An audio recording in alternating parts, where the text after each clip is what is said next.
recording on this computer. So what are we going to do today? If you look on your canvas, on your computer screen, you will see that we have a list of stuff that I have set up to do in the synchronous class.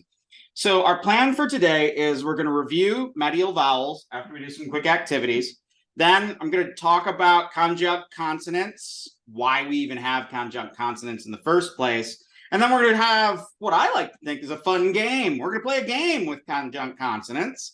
And then we'll do reading practice. I've selected 3 verses out of the Bhagavad Gita. So what we'll do is we'll have like a 10-minute break where I'll frantically scribble them on the board. And then we're going to read together. But those verses are found on the synchronous page.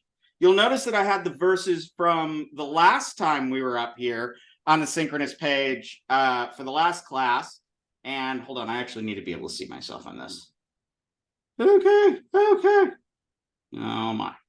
Spotlight for everyone? Cancel. No, I don't know. I don't know what I'm doing here. We'll figure it out in a second. So anyway, the other verses from the last time that we did reading practice on are up. And I attach a link to what I call a cheat sheet that has the transliteration on them. But it would do you well to go back over and either rewatch the sections where we do the reading or just try to read them on your own. Try to not look at any notes. Try to just get the sense of actually reading the text. So we'll do a little reading practice and then we'll discuss our plans for next week, since those who are graduate students will be on retreat up at Drala. Okay, so without further ado, read that word, first person.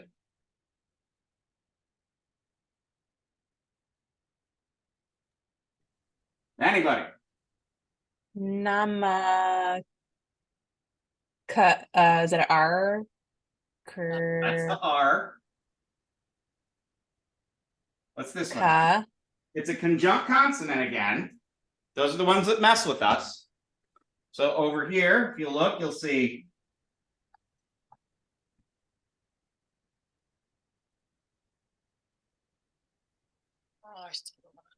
so what does that look like? Second part's a ka. Yeah, there's the ka and there's the sa. So it's literally, you've just taken that part off. So that's the ska. So this is Namaskar. Namaskara. So at the end of the word, unless it has a virama like that, it will have an extra put on the end of it. So very good. Namaskara. Or as you would often say in India, you just say namaskar, which is like a very common way to greet someone. All right, what's this one over here? Different person.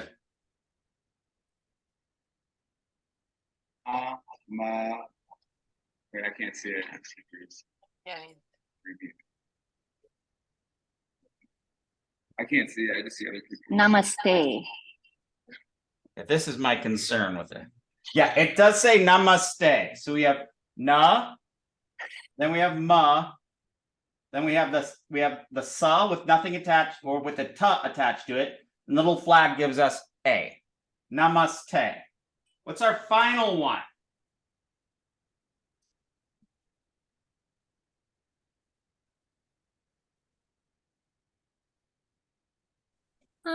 The screen is still changing when Okay, who knows how to do the Zoom thing where we pin me so it's only me? Can we all do that individually? I don't know. And unfortunately, I really stink at doing these on the fly. If you click on the screen, if you click like on Dr. Ori's little picture, if you switch the view to gallery view, and then you click on the 3 little dots on his picture, and then you put pin. No, wait, I think I've spotlighted my video for everyone. Yeah, you're okay. Yes. Good. Yes. I found the option. Sorry. Yeah. I'm not good on the fly. So this last one, can everybody see it now? Yes. Yep. All right, so somebody give it a shot. Oh, nama ska Just like that. ra or re or ro. No, it's ro. Row, yes. Did you guys hear that? You did not say it before me. A row. No, that's Ray me. Row. Row me. Yeah. Yeah. Sorry. We already went over. Na. All right, say it again with me. Okay. Na ma ska row me. Yeah, so namas, one word, karomi. So Karomi. karomi means I do. Namas means obeisance or honor. I do the honor. Implied you. I do the honor unto you. Namas karomi. Now, what you see here is these two words are combined. This is an element of what we'll call sandhi, which is where letters at the beginning and end of a word, if they don't have a common vowel or a very specific vowel ending, they combine. Notice here you also have two words. What do you think the two words are? Is your volume turned up all the way? No, should I turn up all the way? Can you? Okay. So the two words in that one, namaskar or namaste. Namas. Namaste. What do you think the two words are? Namasante. There you go. Exactly. Namas, it's the same. Namas. And this is just like, it's a frozen form that means like obeisance or honor. And then te just means to you. So here the sa and the ta come together and namaste. Over here, what do we have here again? What are these two words? Namaskar. Namas. Namas and Kara. kara. Exactly. So again, this is sort of implied and it's words put together, but it's the same root, kri, kara and karomi. Namaskar. So namaskar, namaste, namaskaromi all mean I bow unto you or welcome. Now, let's see. I want 3 different volunteers. First volunteer to sound this one out. Go.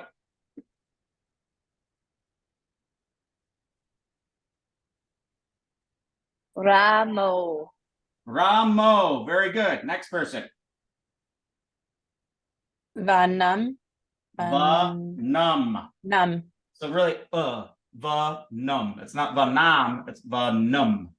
Num. Read it. Don't just tell me what you memorized.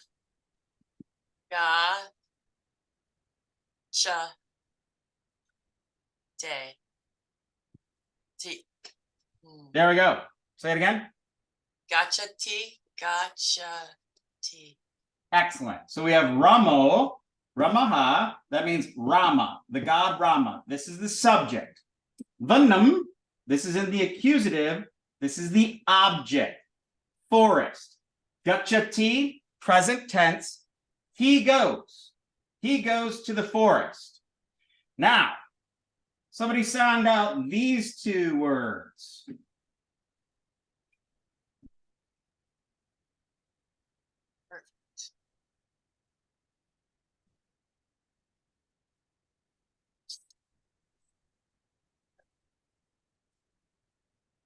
So start with the first one. Toe. Te. So for O, it would have another line right there. Yes. And then that's an ugly little na, but that's a na, I promise. This one's weird. Is this nama? Ah? Naman. Te naman. Now that's not namas. It's a different word. This word is somewhat Indo-European. Any guess on what naman mean? We know that te is to you or of you. So it can be to you or of you. What do you think naman is? See, maybe if you'll get a chance if I answer this question for you. I hope I got that the right way.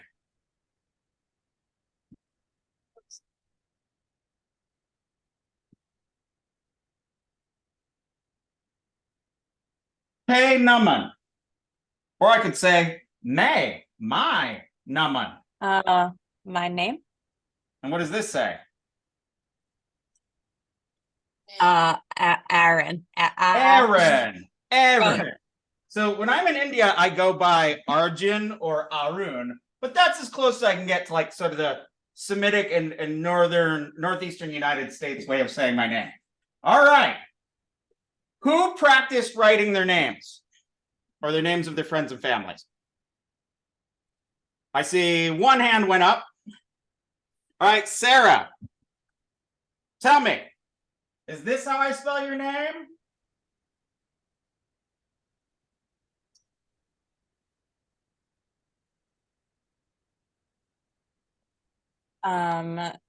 Well, I do have an H at the end. Mm-hmm. It's Ra. Mbara. So I spelled it Mbara. wrong.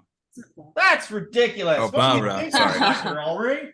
What? Is this? Well, wait a minute. Is this how I spell your name?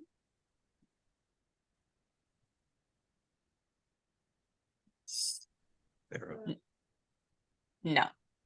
No. Is that a sh? Yeah. Because that's a sh. So who's Sharaha? I don't know who Sharaha is. No idea. Sharaha. Who's busy with this Sharaha business? Is that right? Yes. Saraha. Good. We got it right. All right. Who else practiced their name?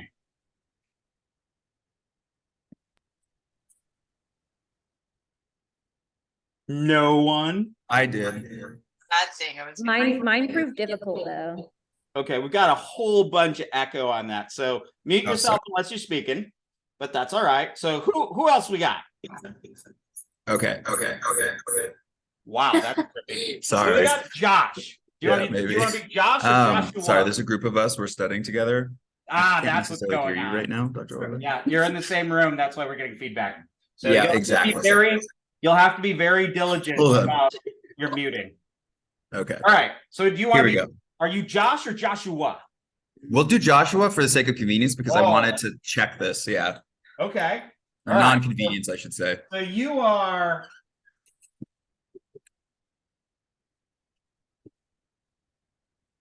Can you turn it up just a little bit, Joshua? Yeah, it's all I got. I'm making all sorts of things here. Is that your name? That does not look like my name, Dr. Ulrich. What does that say? That says Tay Shoa. Yeah, that says Teishoa. However, maybe this is a little closer. Yeah. There you go. Joshua. So this I don't would see not, the U on your sha. huh? There's supposed Well, to be yeah, a U because on I'm your going sha. phonetic. Oh, okay. All right. I'll show you something else in a second. There's a reason I didn't put that there. So in Sanskrit, you would never have this initial vowel go Oh, yeah. attached to another vowel. However, when names are Sanskritized, or when you're reading a Sanskrit text that's more modern, sometimes they'll like make English words and they'll write them in this way. Sometimes phonetic, sometimes literal. But let's take a guess at how somebody would write Joshua like you normally would write it. It would be like this. Ah, see, I'm already Jeshua. and then I think you would go shoe like this, Joshua. That would be a short ooh.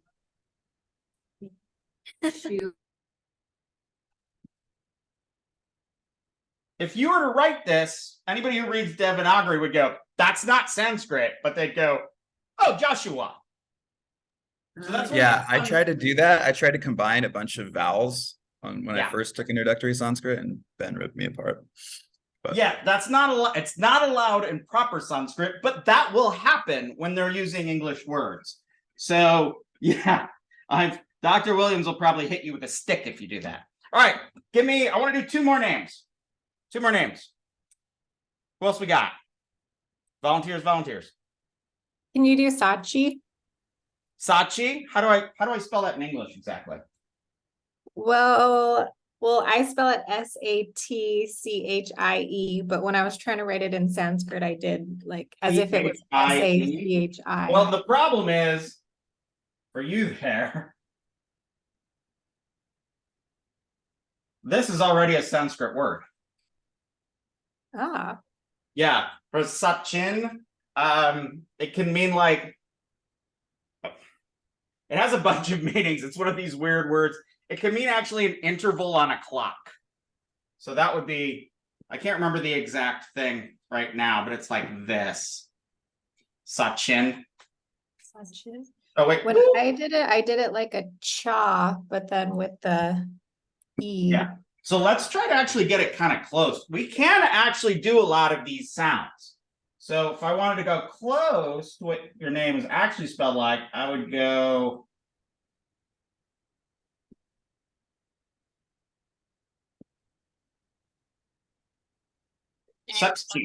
So there's the ta, there's a cha, and that's the long E. Can you? I can't really see the bottom. TCH. So sa plus cha plus E. Satchi. And you can have satchi. Satchi. Conjunct consonant T. Yeah, so that's a TCH and long I. Get the hang of this, y'all. All right, one more name. I know one time when I first really learned Devanagari, I went to a family wedding, or no, it was a family gathering. I just got note cards and I wrote out everybody's names in Devanagari, and they really thought that was kind of cool.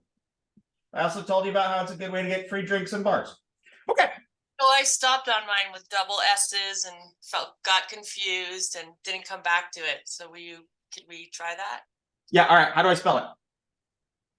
The T, ta. So you're just Tessa? Yeah. Tessa. That'll be easy. Phonetically, you're dental ta.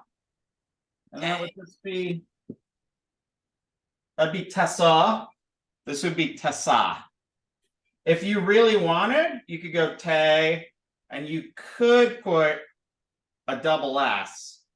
That's what I wondered about. Okay. I don't know if I've seen that before, but it's not out of the realm of possibilities.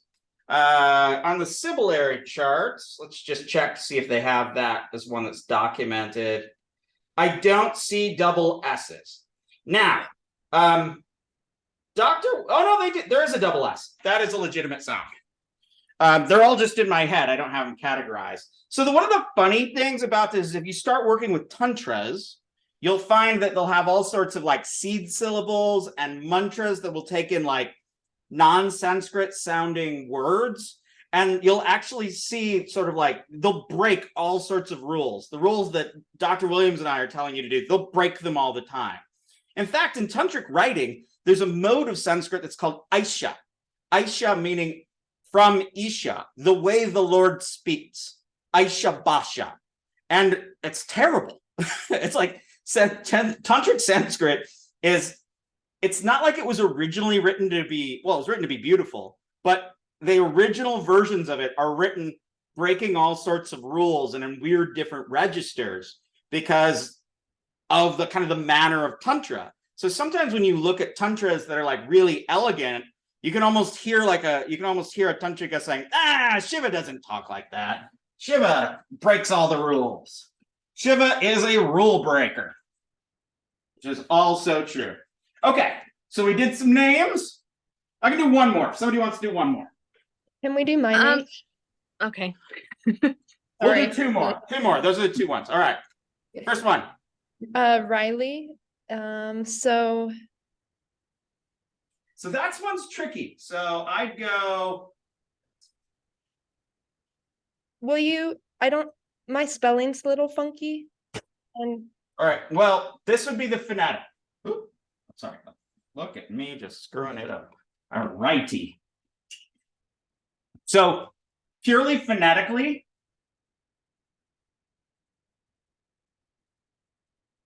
would be Riley. So that's the phonetic would be Riley. How do you spell your name exactly? Reiley. Reiley. So that would be. I know, right? Yeah. And I'm sticking with just a long I at the end because I'm not writing EY. That's too weird. But if I wanted to be purely phonetic or purely like you have it, right. Le.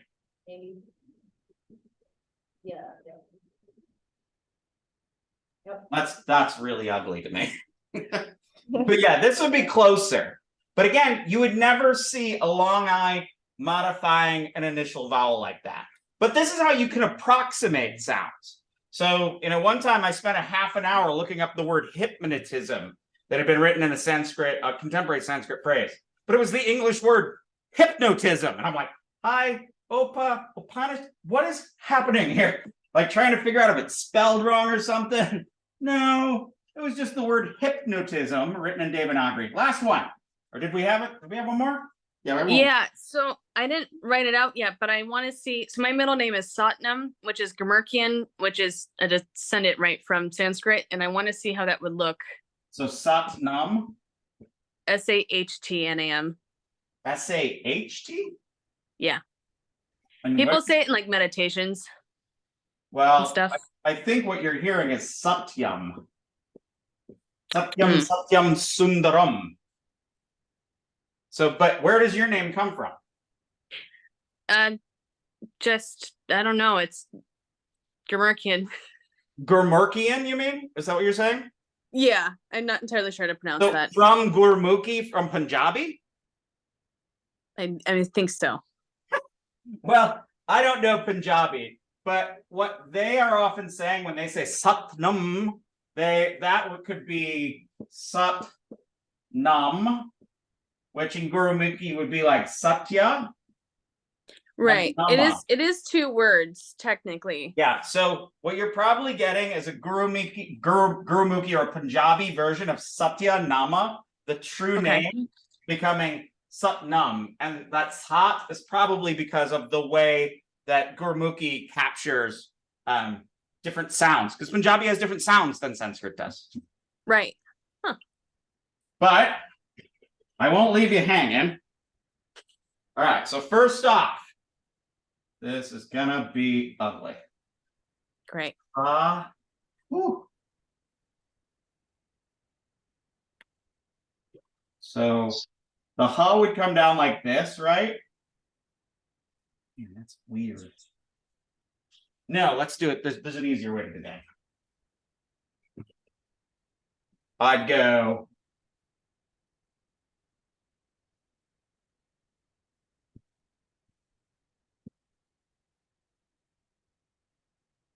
Satnam. Satnam. Nice. So that's a Visarga right there. Right. Yeah. Okay. Now we're going to do some quick review on medial vowels. You should all know medial vowels really well at this point. So first thing. What does that say? B. B. Very good. What does that say?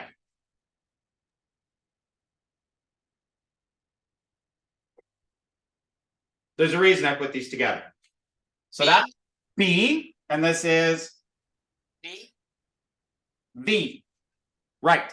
So short B, long V. This will sometimes be B, but when we're saying it out loud, we say B, as Marta explained to us last time, which was really important. So B and V.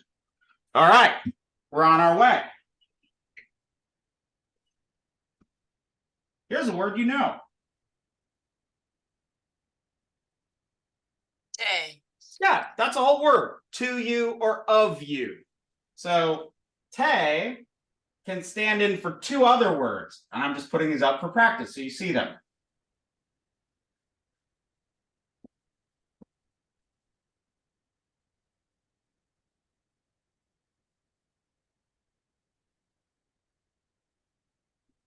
Paya. And what is this? Tayasta. Pasya. Sya. So that's your sa and your ya together. Tasya. So te can be taya or tasya. Can also be tai, but we'll let that one go for now.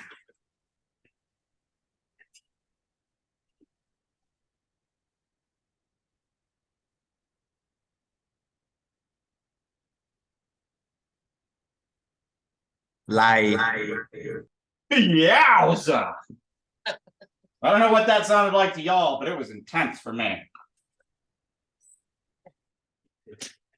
Kai. Cow! Cow! And here's an actual word. Some of you might know this word.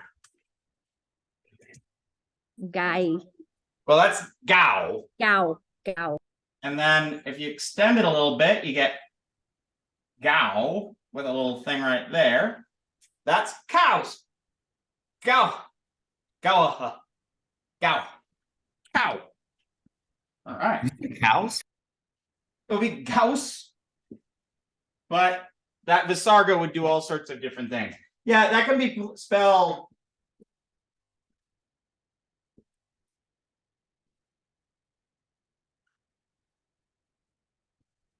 All of those can be that.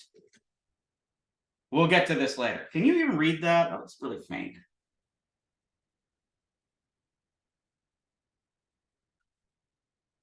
Oh, this is going to be so much better when we move to PowerPoints and I won't have to handwrite anymore. Okay. We're getting there. We're getting there. What about...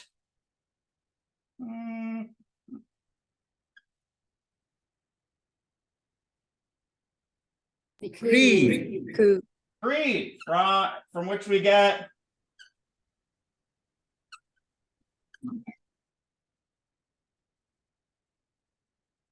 Krishna. Krishna. Excellent. What's that? Krishna. Krishna. Interesting. Krishna. Krishna means black. Krishna means black. Krishna would be she who is black. And if you know the Mahabharata, Krishna is a common name for Draupadi. Who knows who Draupadi is in the Mahabharata? Somebody pipe up.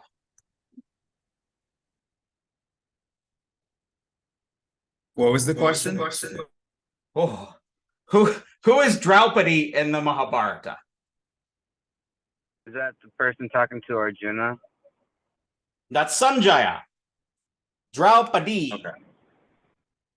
Okay, so in the Mahabharata, and we're going to look at a section of the Mahabharata in the Bhagavad Gita today, you have 5 brothers, the brothers Pandu, and they have one co-wife who is Draupadi, the most beautiful woman to ever exist.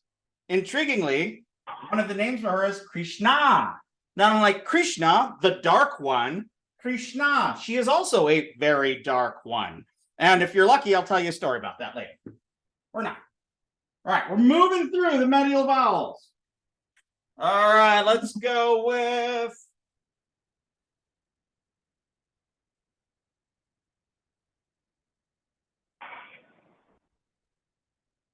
Here's a word.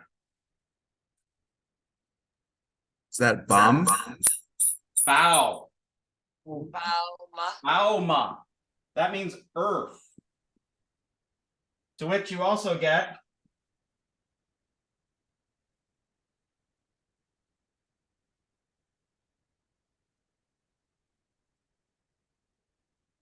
what's that say?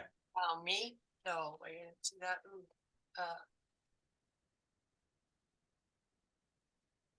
Boo. Boomy.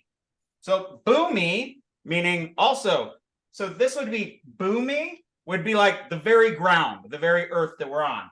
Baumi would be of the earth.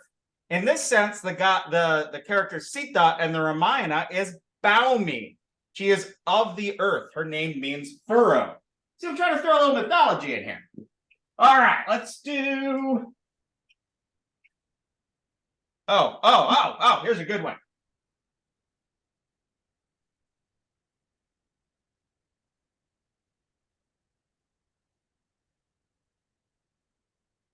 Loka.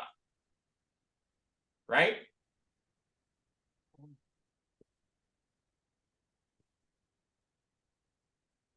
What's that say? One word. Loka. Aloka. What does that sound like?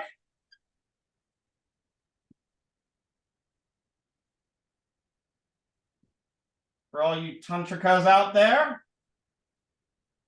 Can you read that word? It's got a big nasty conjunct consonant in it, which is similar to. Is that Naka? All right, so if this is mantra, Can you tip the screen up? I know, right? If that is mantra, and what's this? Tantra, Tantra. And what's this? tantra, lao, Loki. Close, close.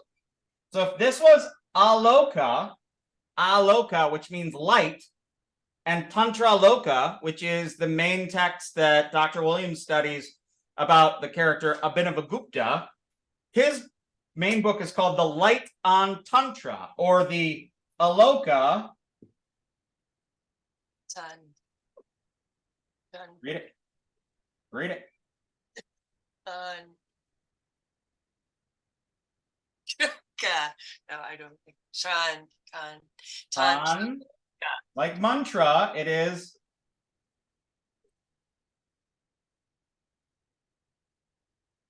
That is mantra, NTRA. So that is tan. You got it. Tantra Loka. Tantra Loka, exactly. I'll even write it out for you for once. Tantra Loka.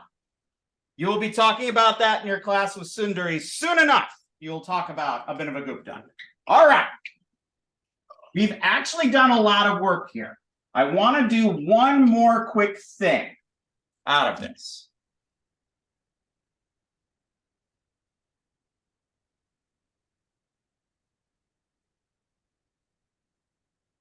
What does that say? Alika. Oh, aloka. Remember? So I just had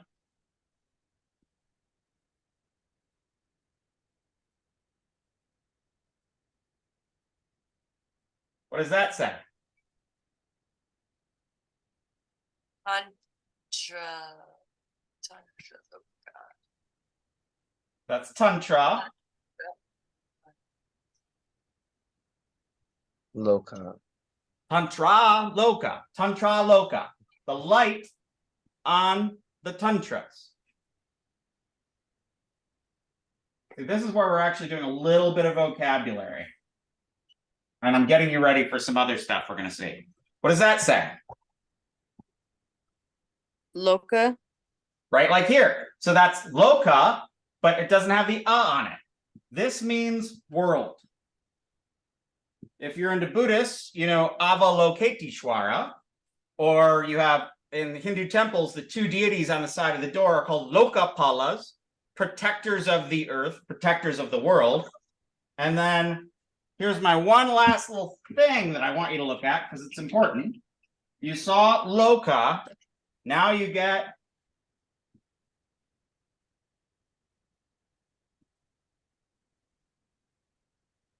what does that say? Lauka.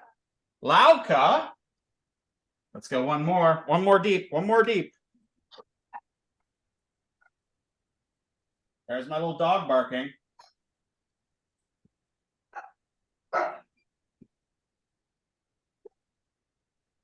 Can you read that? Sound it out. Lao. Lao. Excellent. Ki. Mm-hmm. Ki. Lao ki ka. Kika. So if this means world, everybody mute yourself and say to yourself, Loka, then say Lauka.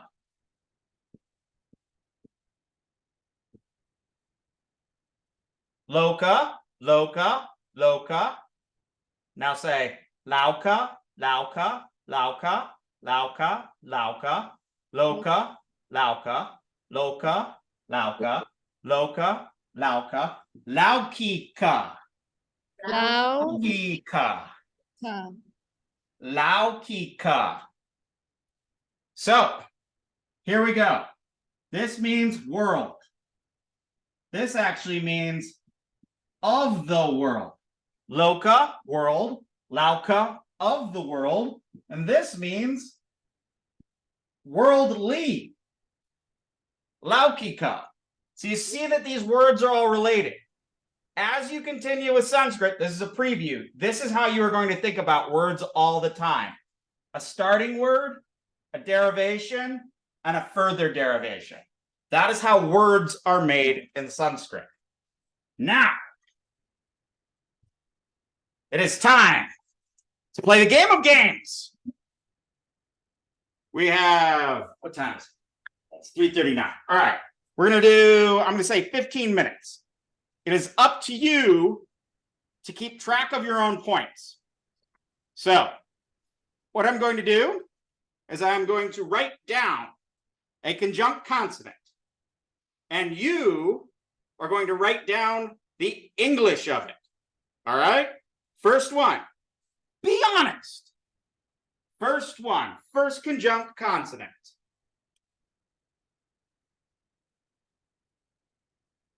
Oh, I'm already. Now let's do that one.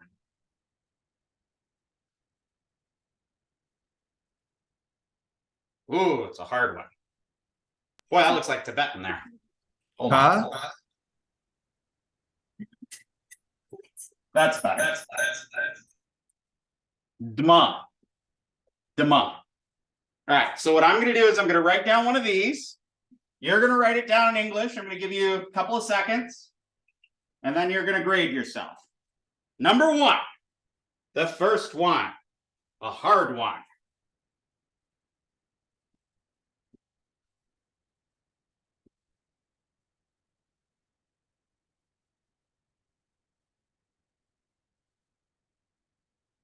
Giving you like 10, 9. 8, Not shot. No, don't answer. Don't answer. Everybody can be muted on this. You're keeping track yourself. This is so much more fun with a class of physical people. Okay. So that will be, here is the answer. All right. Now, here's another one. Let's go. This one has 3.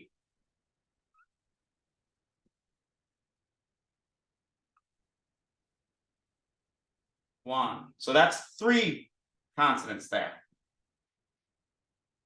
Write it down in English. Write it down.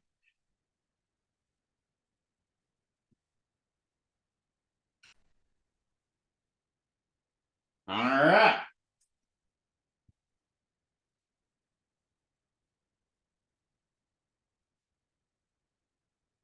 Need a bigger board.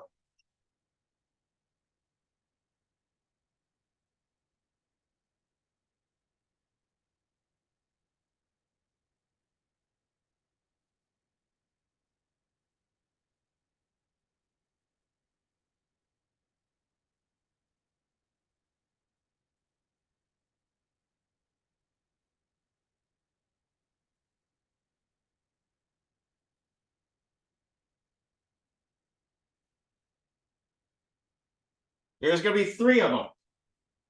Oh, wait. No, I'll tell you the answer.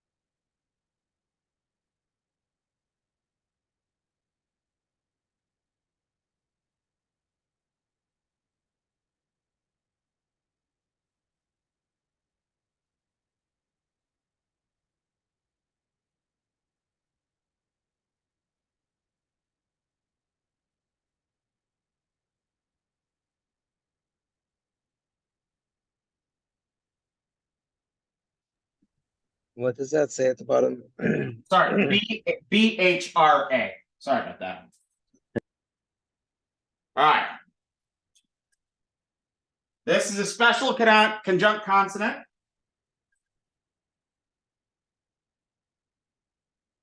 Oh my gosh.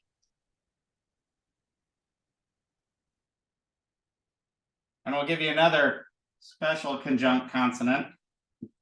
That's a terrible one. That's a terrible way to write that.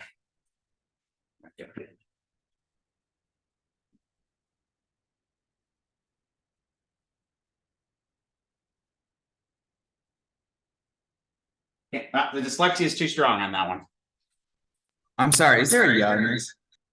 This has two letters. It says two letters, but it's hard to see the different parts. But this one you will find often. So this is one you need to recognize. Wait, this is one we need to recognize. Sorry. Yes.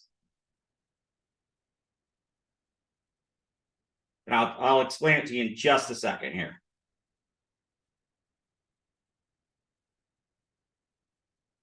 Where's that one? There it is. Okay. So this one is another one that you'll see quite a bit.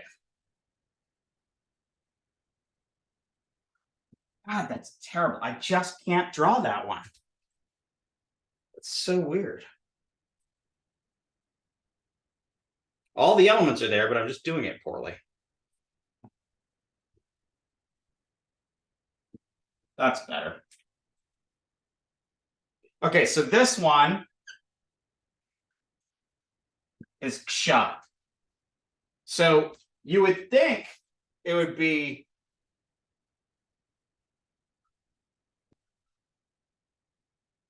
right. So there's the ka part and there's the sha part. But if you write this, someone will slap you in the face. You have to write it this way with these weird little curly cues. And then over here is a really weird one that you will see all the time. So it's nya, to which you'll see the word. That's jnana. Anybody know that word jnana? You may have heard it. Yeah. Jnana means it's an Indo-European root like gnosis, like the GN of gnosis or the KN of knowledge. Jnana.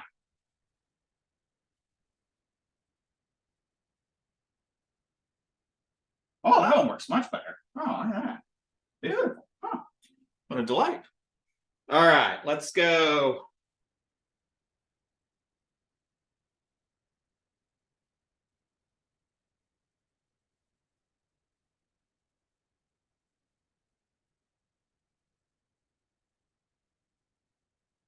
And let's also do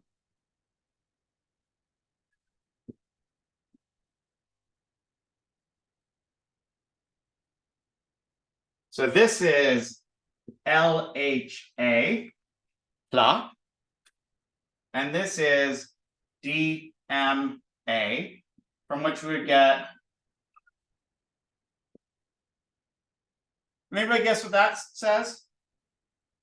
If that's Dma.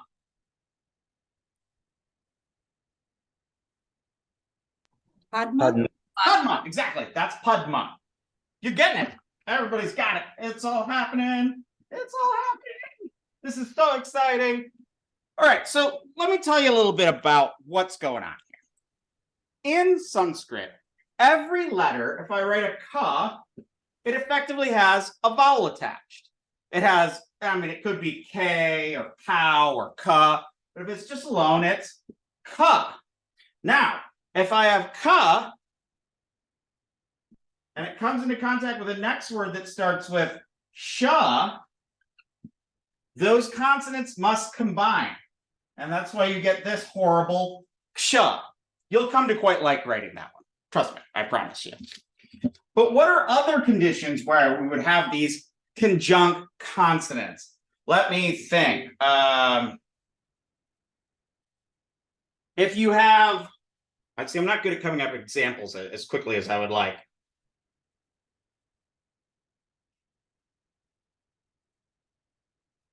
Krishna. Well, here's one that's a funny word that I do see often. It means sharp. So if you'll notice, T, so that's going to be on its own. That's just T. But K is going to connect to the ksha, and then it needs a na. So here again, you would get this horrible thing, but then it would have a na attached to it. Is it going to be up and down like that? No. It looks like this. So that's the ksha.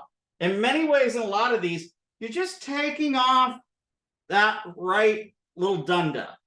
And then it coalesces to become kshna, tikshna.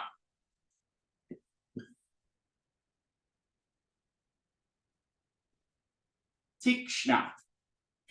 So what happens is the consonants come together and they create a new form that is a combination, most usually, of the two other forms. Sometimes they're vertical or sometimes they're horizontal, as in this case.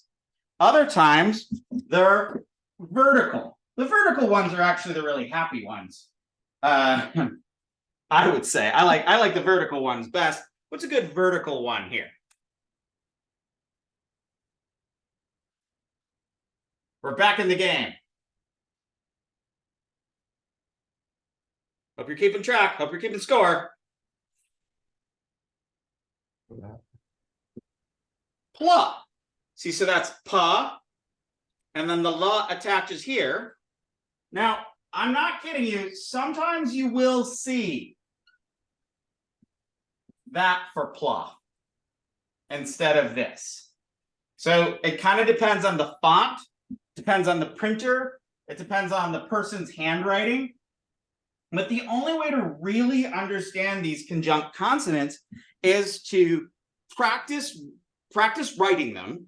So what I suggest, and I'll give you a homework assignment on this, that I already actually put up an extra credit assignment on it, is you just copy these darn things down and get used to the symbols. But you can just try to memorize the symbols all you want. You won't really memorize them. What you're looking for is you need recognition. So you practice doing them, getting your hands used to it. But what you really need is practice reading. So we're going to take a little break here, and I'm going to write up some Sanskrit verses, and we're going to read. And that's what we're going to do for the last part of the class today.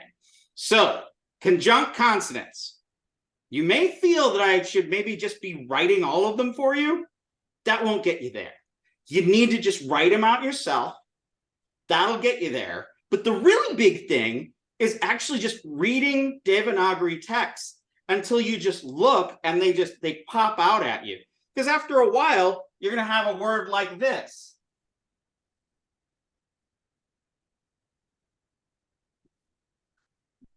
That's a Sanskrit root.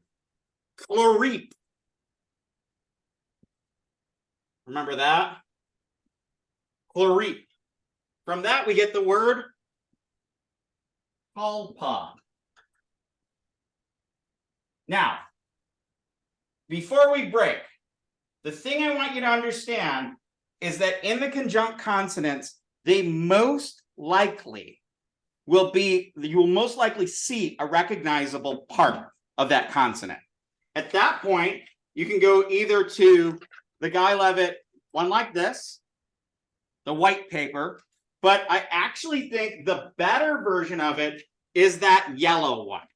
So with the yellow one, let me see if I can quick share my screen. So if you're looking here, oh my goodness, chat function, go away. Go away, go away.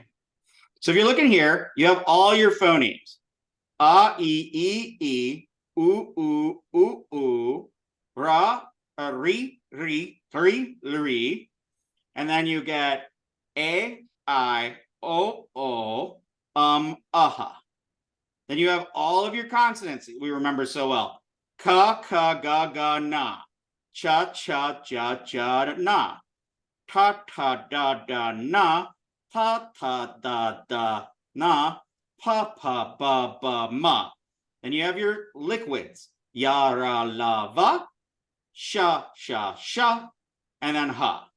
Moving on down on this wonderful sheet, and one of my former students was saying that she went to a printer and had it printed full color, like really nicely, and laminated it and just hangs them on her wall.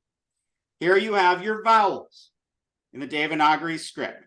You have your vowels, your vowels like we talked about today.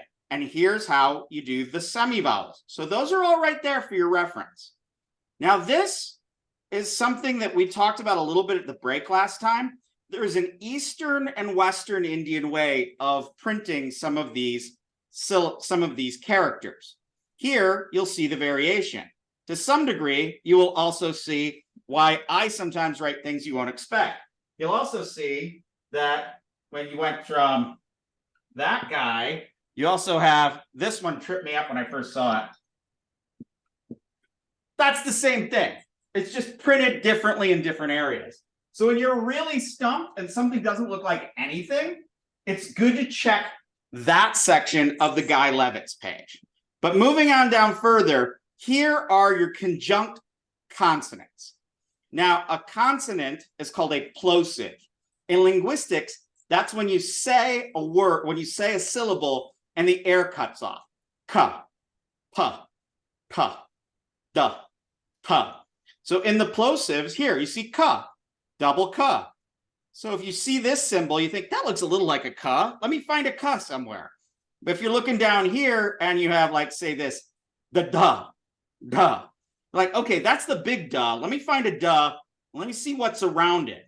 These are all put in an order that is much easier to manage than a bunch of the other sort of lists of conjunct consonants. I included as extra credit for today an exercise out of Michael Colson's Teach Yourself Sanskrit, which was an exercise that I used to really learn the conjunct consonants. But the more I look at these, the more I realize this is just such a clearer way of setting out your conjunct consonants. When you see, like here in the middle, that there are these holes, that's because linguistically they should be there, theoretically, but no one's ever seen them. So you don't worry about them too much. You don't worry about a jaw connecting with a retroflex na. It's never seen. Now, when you haveras, ra is formed in two ways. One with a little kickstand, but also, if you'll see over here in the side box, he explains how the ra can be like,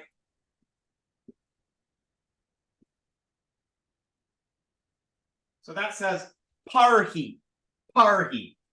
So there, the ra is up there. You'll find this explained on the little sidebar there. Then he gives you triple consonant conjuncts, which I recommend you just look over and practice writing. And then you have your conjunct consonants here with yas. Yas are also kind of funky, but they're easy to see because the ya is pretty, a ya looks like a ya in English. Hold on. And through this chart, which some people had, like Marta was saying, it's just like, it's too much to look at. But the more you look at it, the more you incorporate it and use this, this is probably the clearest way I've ever seen these conjunct consonants presented. So here's how you do them with a va. Notice that the va stays, but it just takes like a half, like a tiny little half of everything else. And the ankas here, with these nasals, you'll see that these are vertical. So you have a na and ka. They're vertically engaged. Finally, we have triple consonants, and then the various ones with shas and sas. And down here, you have the dreaded ksha that I was just showing you. So this is a representative of them all. Now, if you read the explanations, they won't make a lot of sense to you because you don't have the grammar to really get them. But in time, they will. You will internalize all of these. Now, I don't think it makes too much sense to do too much of these in class. It makes more sense for us to start reading and getting used to seeing them. So, unless we have questions, we're going to take a break. We're going to come back and we're going to read 3 verses from the Bhagavad Gita. Do we have any questions? All right. Our break is as long as it takes me to write these darn things down. So, have at it, y'all. And I'm going to hit pause on the recording. Right, and pause. All right, everybody's back. Everybody's back. Everybody's back. I have on the share screen, I have written out these specific verses from the Bhagavad Gita, and you'll have those, and I want you to practice with these. but I'm going to hide this for now, and I want us to read the first two verses together, and I can translate them and explain the grammar as we go right along. So, I'm not going to tell you what these verses are, but you may find as we translate them that these verses are known to you at least. Some of them might have even been in the press recently. So, stopping my share, we'll come back to that so you can see the very nice Sanskrit printed, but we have to have our first volunteer for the first two words. We are reading. So when you are going to volunteer, unmute yourself, say, hey, I'll call on you, and then we'll go together. Pretty much everybody's going to do a couple of words today. So actually, you know what? I'll just go down the list. So there's 11 of you. I'm going to start with Riley. Riley, where are you? Okay. All right.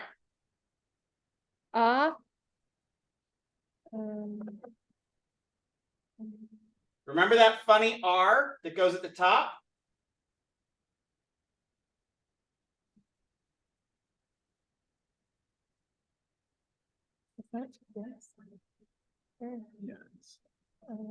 R, oh wait, 1 second. You're real close. R. What is Don't give it away. Don't give it away. Somebody out there whispering the right answers. Don't steal my joy. What? What was that? Aru. One more. Aruna. You're really close. That's a ja. So Arj. Arjuna. Or no. Arjuna, what the main archer in the Mahabharata. Arjuna, the great archer. Excellent. You're doing one more word, Riley. Like that goes together. Ooh. This was this is ooh.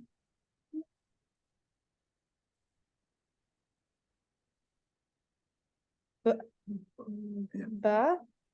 Ooh, ba, yes. Uba.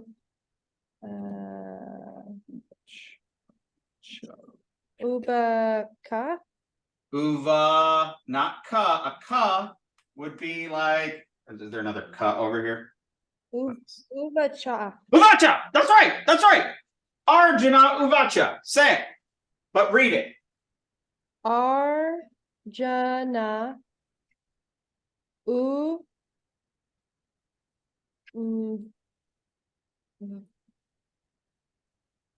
Sorry, I'm looking for it. You're good. Ubacha. Uvacha. Uvacha. Uvacha. And this is this is where I'm going to have you say it again. But I don't want you to say it. I want you to read it. This is where we're really learning to read. So sound it out.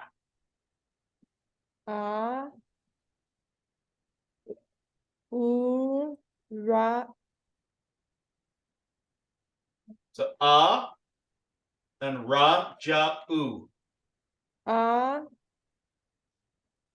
That's the ra. Okay. Ra. Cha. Racha. Na. Real close. R. So this is This is the ra without a. So Arjuna. Arjuna. So see this together as R. See this as Ju, and then see this as na. Arjuna. Yes.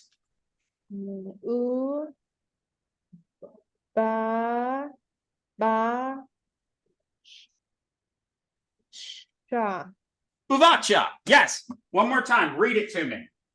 Okay. Arjuna. Arju. Forget oo. Ar, oh, Arjuna,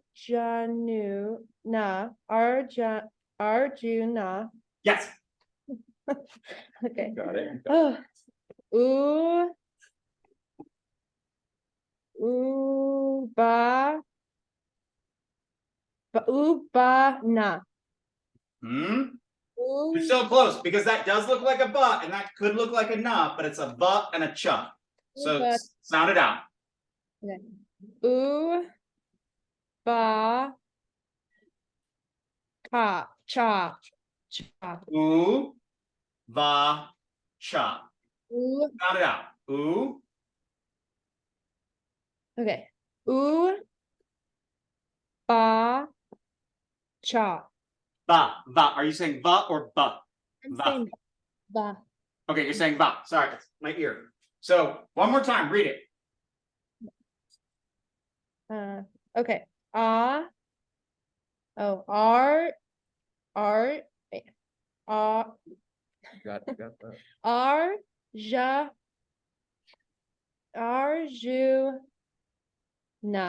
Yes, yes.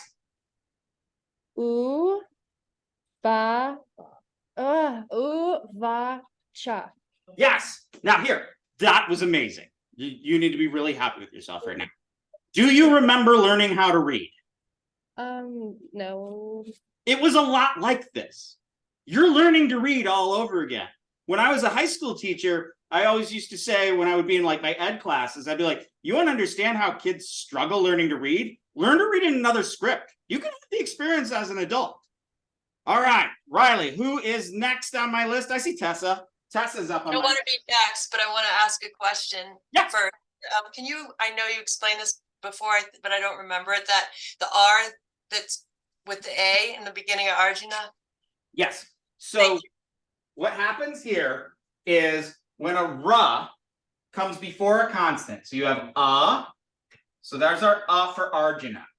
And then here's the J.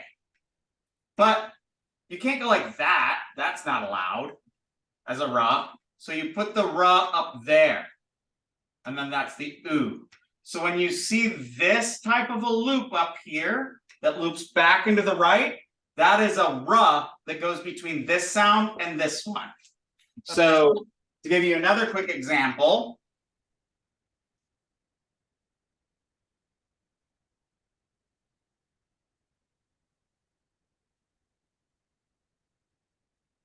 when you sound that out, that's a ra. Tarjana. Tarjana. See, so there's the ra is right there. So that's a ta or a tar, and then ja na. Tarjana. The Tarjana Anguli, Anguli means finger. Tarjana Anguli, the scolding finger. Tarjana, to scold. Also to curse. Tarjana Anguli. Tarjana Anguli. Tarjana. So that's how the ra works there. All right, Tessa, you are still up.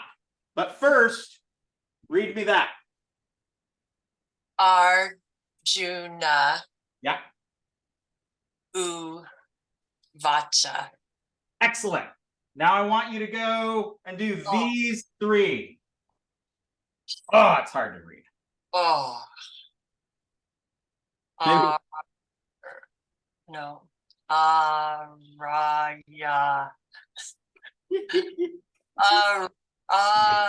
Araya. You're so screwed because of my bad handwriting here. I'm so screwed because I don't know it. No, you're not. Here.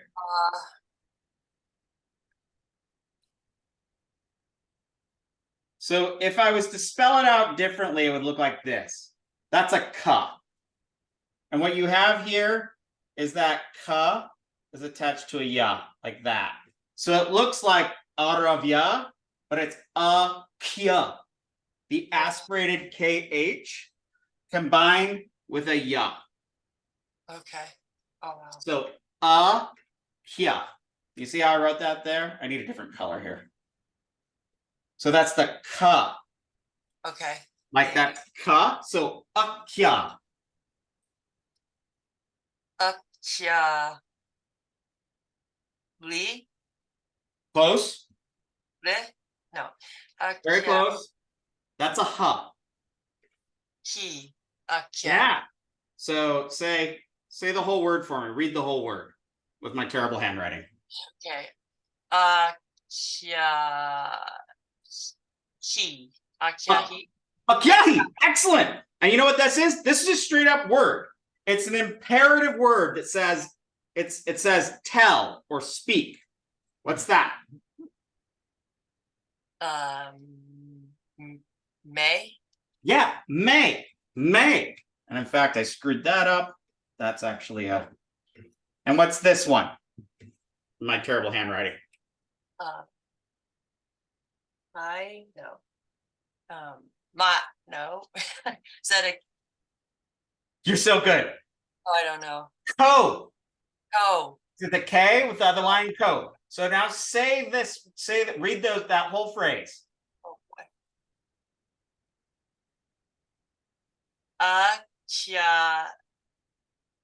He. They. Oh.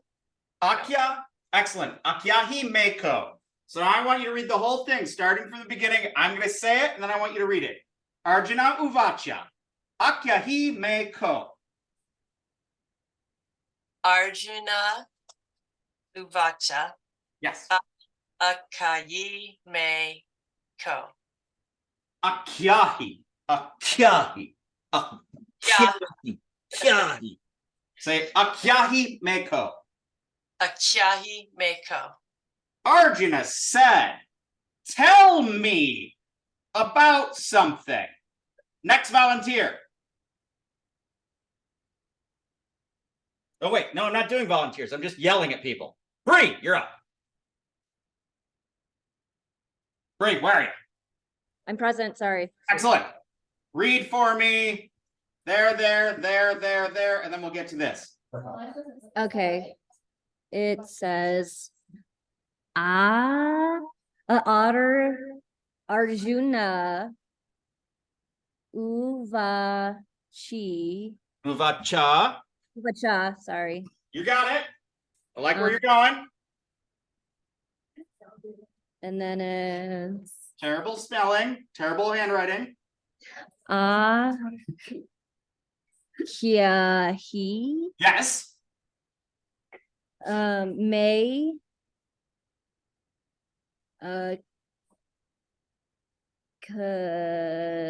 Co. Oh, exactly. Arjuna said, tell me this thing. There you go. What is that word? Pavan. Yeah, in fact, hold on. That needs to have a whoop. Bhavan. Pavan. Here's a harder one. Well, I heard new. I have no idea what that is. Oh my Okay, gosh. so that's ooh. Oh, okay. I see it now. I couldn't see it. Okay. All right, you got it. Oh wait, he has a kickstand. Kickstand. Ugra. Ooh, sorry, can you say that again? It's what? Ugra. Ura. Ugra. Ugra. So there's the ga and there's the ra. Ugra. It means terrible. And then, what about this one? That looks like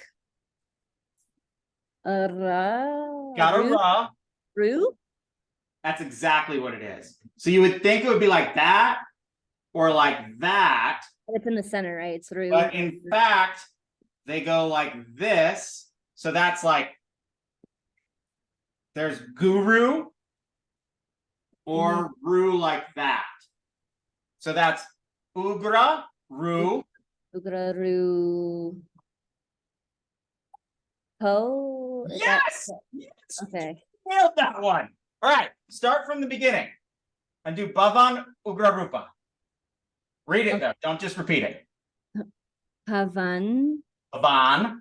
Okay. Pavan. Ugra. rupo. Excellent. Straight from the top. Oh my God. You got this. You have got this cold. Okay. A otter ru Jew. aru Arju. Arjuna Arjuna, the archer. Arjuna Uvacha Arjuna said. Arjuna said. So now he's speaking. This is like there's quotes. is it chia Yeah. Yeah. Akya he Okay. may ko Oh, yes. Pavan Pavan. Ugra Rupo. Yes, you got it. That's so great. We are doing Gita. We are reading Sanskrit. Arjuna Uvacha, the great archer said, Akyahi, Akyahi. He's talking to Krishna. Akyahi, tell me. Akyahi me, Akyahi me, Aki me ko. Tell me what? Tell me about what? Ko, Bhavan, Ugra Rupa, your terrible form. Ugra Rupa. That's a great word. Ugra Rupa. Arjuna Uvacha. Akyahi me ko Bhavan Ugra Rupa. All right, my next person is Erica. Erica, you're up. Now, I'm going to do something real quick here. I'm going to show you a little bit of grace. A little bit of grace. Not a lot of grace, but a little bit of grace. Where did it go? Where did it go? Where did it go? All right, Erica, look on the screen. All right, Erica, are you there? Where are you, Erica? Erica. Oh, Erica, did you wander away? No, I'm here. Right. Oh, there you are. Okay. Now, follow. Can you see my little arrow cursor guy? Yes.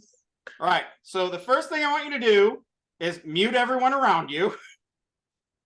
And I want you to read this first 2 words. Okay.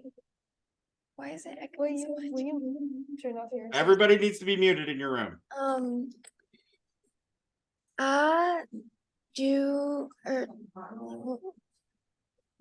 Jura May Arjuna. Juna So say the whole word. Arjuna There you go.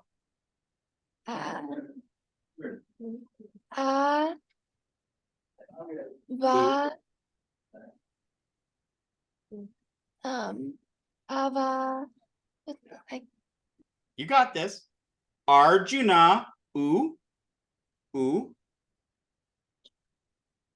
Uvaka Uvacha. You're close. Now read it to me again. Arjuna Uvacha. Excellent.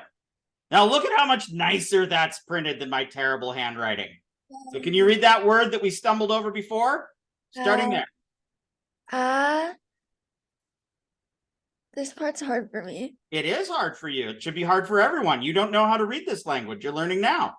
Kya. Kya. So that's aspirated ka, ka, and then it's connected to a ya. So kya. Akya.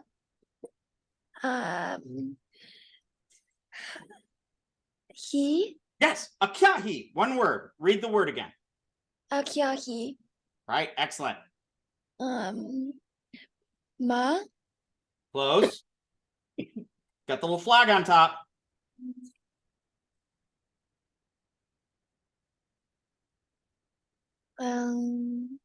May. May. Yes, May. Then what's the next one? Ka. Not ka. You got the ka right. What's that little guy? The vowel at the end.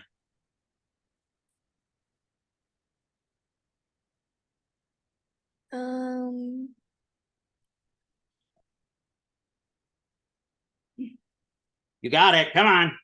Oh, she's looking at references. You need to be following along all along. You can do this. It's ko. Ko. Ko. All right. Now it's this word. Oh gosh. Start by sounding it out. Ba. Ba. Um. Va. Ba. Ba. Van. Bavan. And see that there's that little thing. That's that virama. That means that there's no vowel that goes after the na. So now read it again after we've read it together. Bavan. Bavan. Bavan. All right. Last word. Um.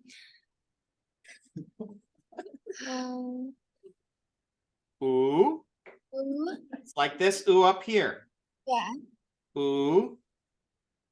Um.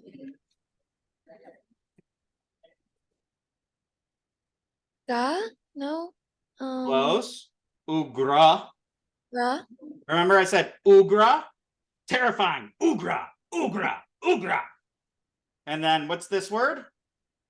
Ugra. Is that a pa?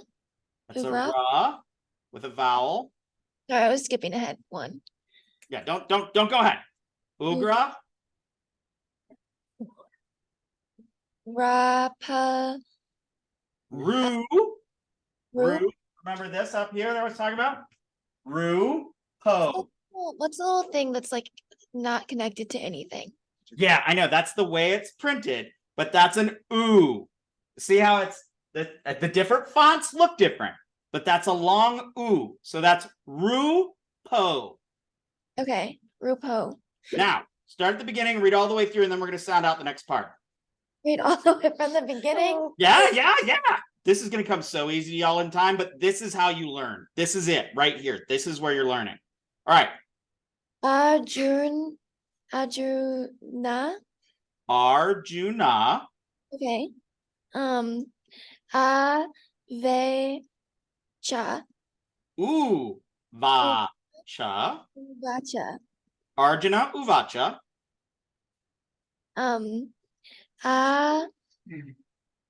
Chaya.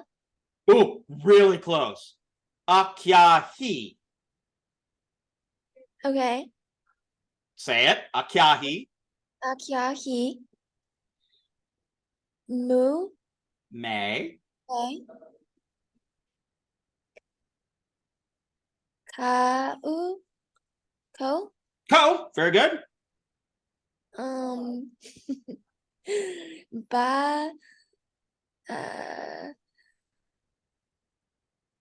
Bun. Bavan. Bun. And then here's this fun word. The fun word. U.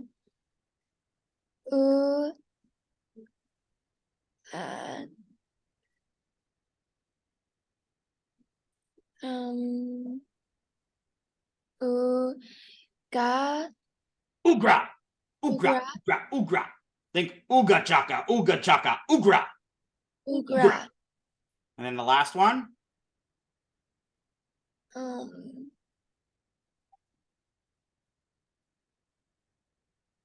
Ra. Raya. What's this vowel? It's this ugly vowel. I think it's prettier when I write it for once.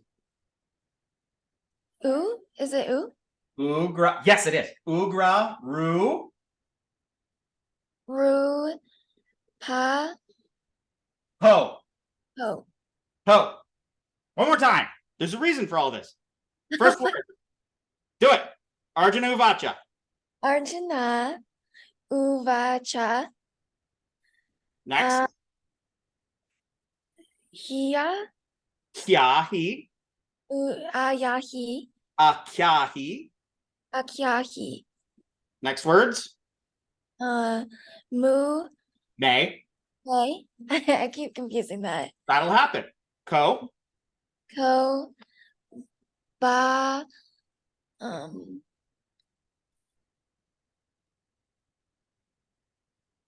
Ba.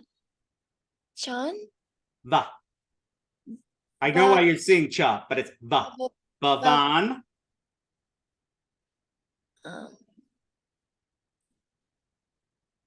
Na. U. U. Ugra. Ugra. Ugra. Ugra. And then the last word? Oh my gosh, I already forget what vowel it is. I know. That's why this is why you're getting it. Ugra Rupo. Rupo. All right. Now, back over here to me. Stopping the share. You are still up. Oh gosh. It's na. Sa. Mo. Na. Namo. Excellent. Like namaste. Namo. Now, we haven't seen this yet. So I want everybody to look over here. When you see this as like an initial as an initial part of a word, that is an and it's eliding something else. So what here you have is and sa plus 2. So what you're really saying is us two, and then you would actually in Roman letters you would write it like that. Can you see that? So when you see this here, just don't say anything and just go STU. So pronounce stew for me. Stew. Stew. So you have Namo stew. Namo stew. Easy. 2 more words. You are crushing it. 2 more words. Dude, you're so close. Day. Oh, are we skipping the letter? Did we? Namo Yeah. stew. Oh, that's on me. We've had this one a bunch of times. Tay. Tay, excellent. Is that a H or no? It's a duh. Duh. So Deva. Deva va.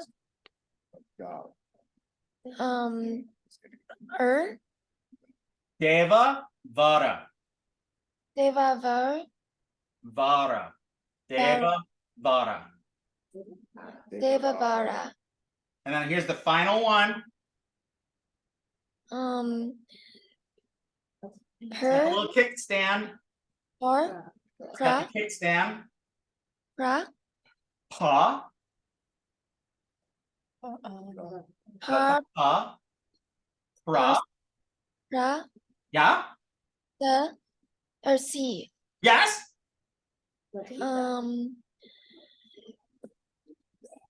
Da. Yeah. Say it. Namo stu te deva vara prasida. Na. Mo. Te. Stu. Stu. Stu te. Stu te. Deva vara. Prasida. Prasida. Oh, yes! It has happened!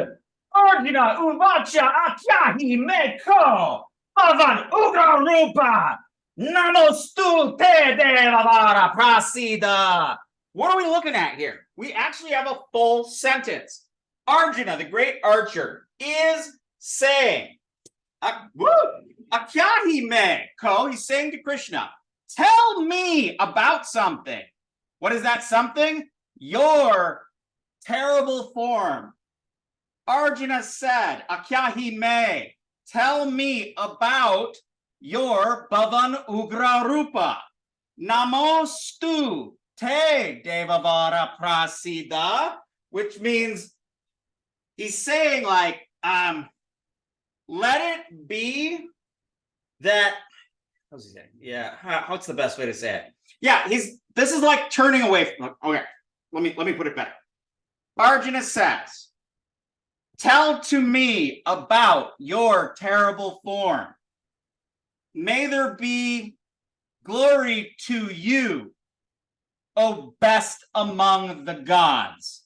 And prasid is something like mercy, so have mercy.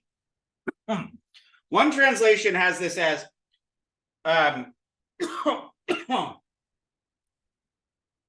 tell me who you are, you who have this terrible form. Salutations to you, O best of gods.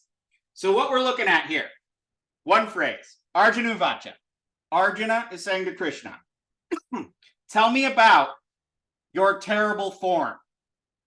I bow unto you, Namo Astu, not unlike Namaste. You who are the best among gods, Prasida, have mercy. You've got a full-on phrase in Sanskrit. So, my next volunteer is going to be Sachi, just not a volunteer at all. And mercifully, I will share my screen again. And I want you to read what we've had up to this point. So, starting with Arjuna Uvacha. Okay. Arjuna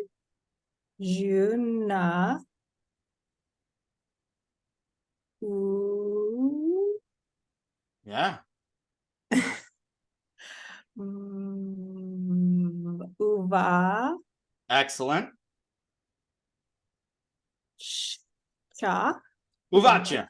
Arjuna Uvacha. Arjuna Uvacha.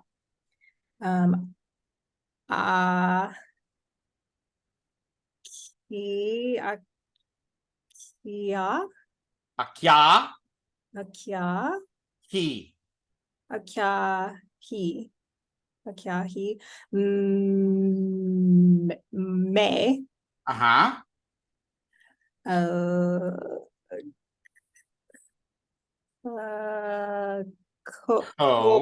Ko. Yeah. Ba.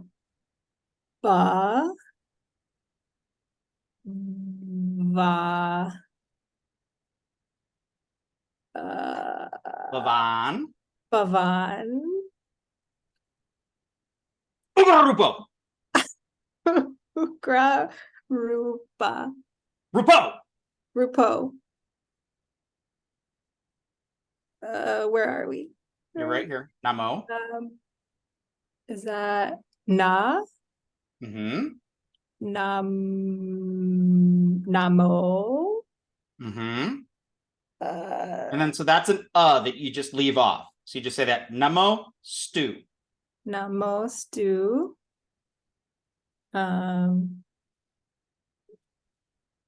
Ta. Te. Te. You got it. Te. What the heck is that one? Deva. Deva. Vara. Vara. Prasid. Or Prasida. Prasita. So Arjuna is saying, tell me about your terrible form. I bow to you, Namostu Te, Devavara, best among the gods, Prasida, have mercy upon me. Okay, that's pretty much as far as we're going to get today, but we're going to return to this. Has anybody figured out where this is going, or if this is a memorable set of verses? Anybody? Okay, I'm not going to tell you. But what I am going to do in the last minutes is I'm going to read through this whole thing with you. And we're going to come back to this after our break because y'all are going on a break for a week. So the first part, Arjuna Uvacha, Akyahi me ko bhavan ugrarupo, Namo stu te devavara prasida. Arjuna said, tell me about your terrible form. I bow to you, O greatest among the gods. Please have mercy. Then the next part says, Vignaptum ichami bhavantam adyam nahi prajanami tava pravrita. So he said, I wish you to have mercy. And then he says, I want ichami vignatum. I want to learn or to know vignatum about you, bhavantam. You who are adyam. You who are primordial. You who are the ever-existent first one. All right? Then he says, Nahi prajanami. I indeed do not know. Na prajanami. Tava, your pravritam, actions. Pravritam, your turnings. Chitta vrita, yogas chitta vritti narodha. Vritti, the turnings of the mind for you yoga people. So, Arjuna uvacha, akyahi me ko bhavan ugra rupa, namostu te devavara prasida. Vignatum ichami, I want to know, bhavantam, about you in your primordial ways. Adyam, nahi prajanami, I do not understand, tava pravritam, what you are doing. And then we'll see if this sounds familiar to you. Sri Bhagavan uvacha, Krishna says, Kalosmi, I am time. Lokakshaya Krit, the one who destroys the world. Lokan samahartum iha pravriti. I am the cause of the world's destruction. Lokakshaya Kritam. Pravritam, I have come. Pravrita. Samahartum, to destroy or lay waste now to all worlds. Rite pitva nabavishanti, those who are in this place. How do I say that right? Arrived at opposing rank shall cease to exist. So rite apitvam nabhavishanti sarvaye avastita pratyanikeshu yodha.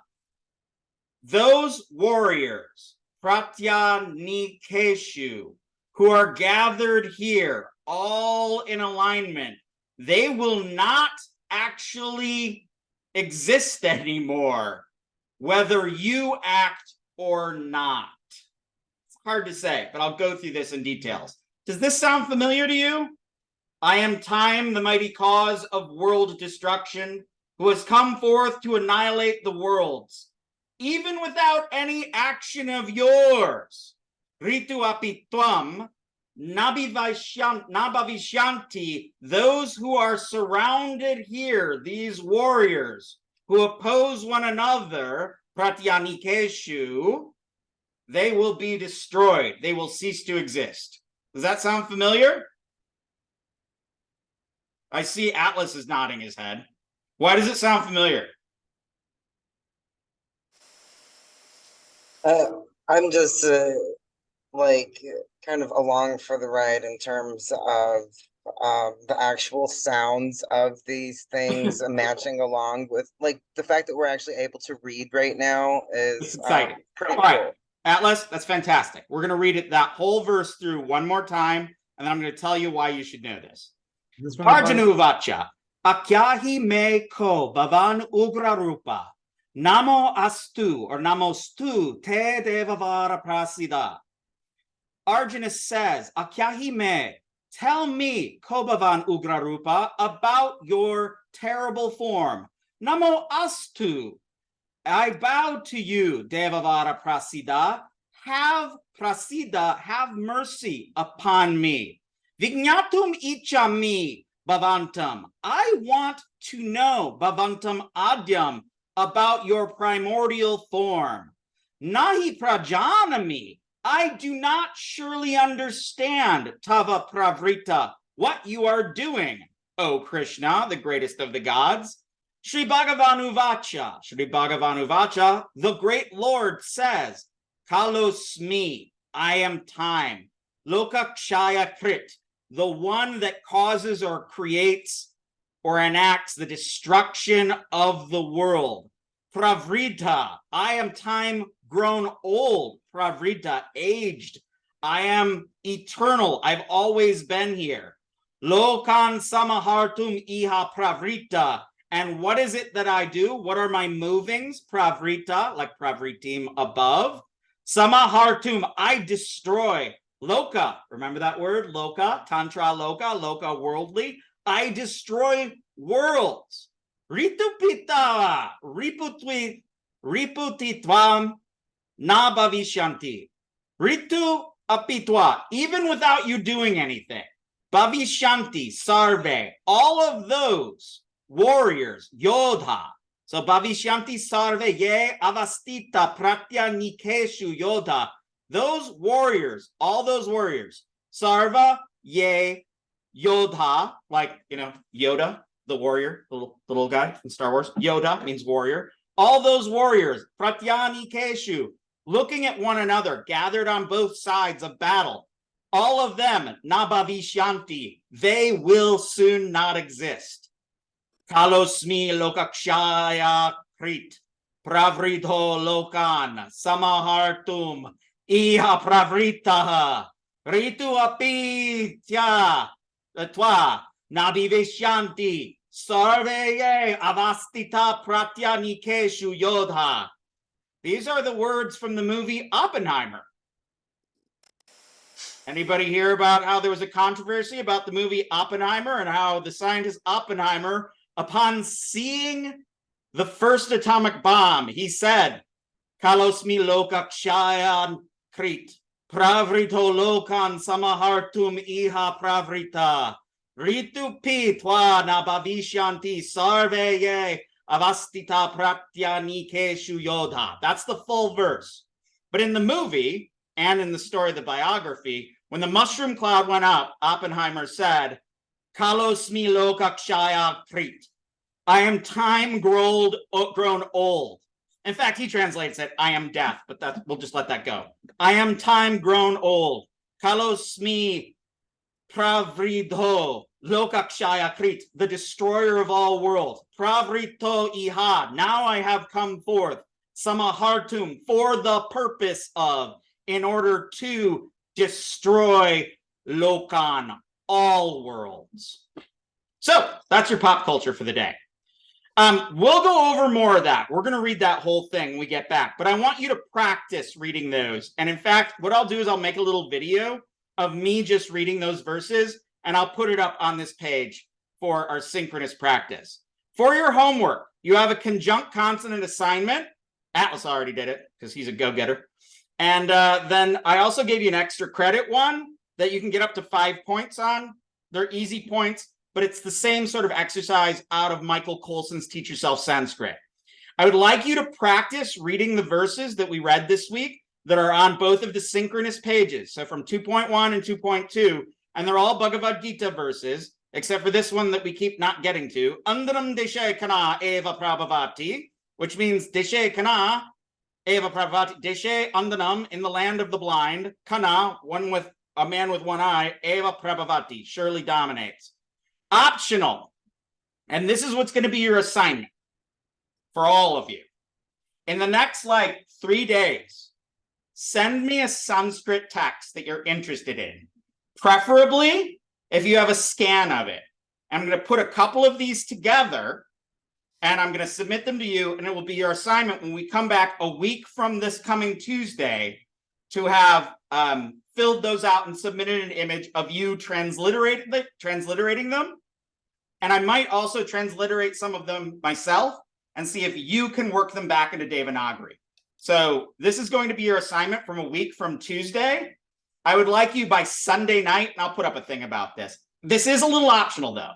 By Sunday night, have emailed me a scan or a text, and I'll pull some out, and I'm going to make a homework assignment for you of just practicing writing in the Devanagari and reading the Devanagari and turning it into English.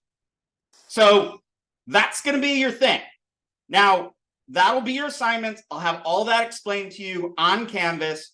We don't have class next week, but for those of you on retreat, you should be working together. You should be practicing. For those of you not on retreat, 15 to 30 minutes every day.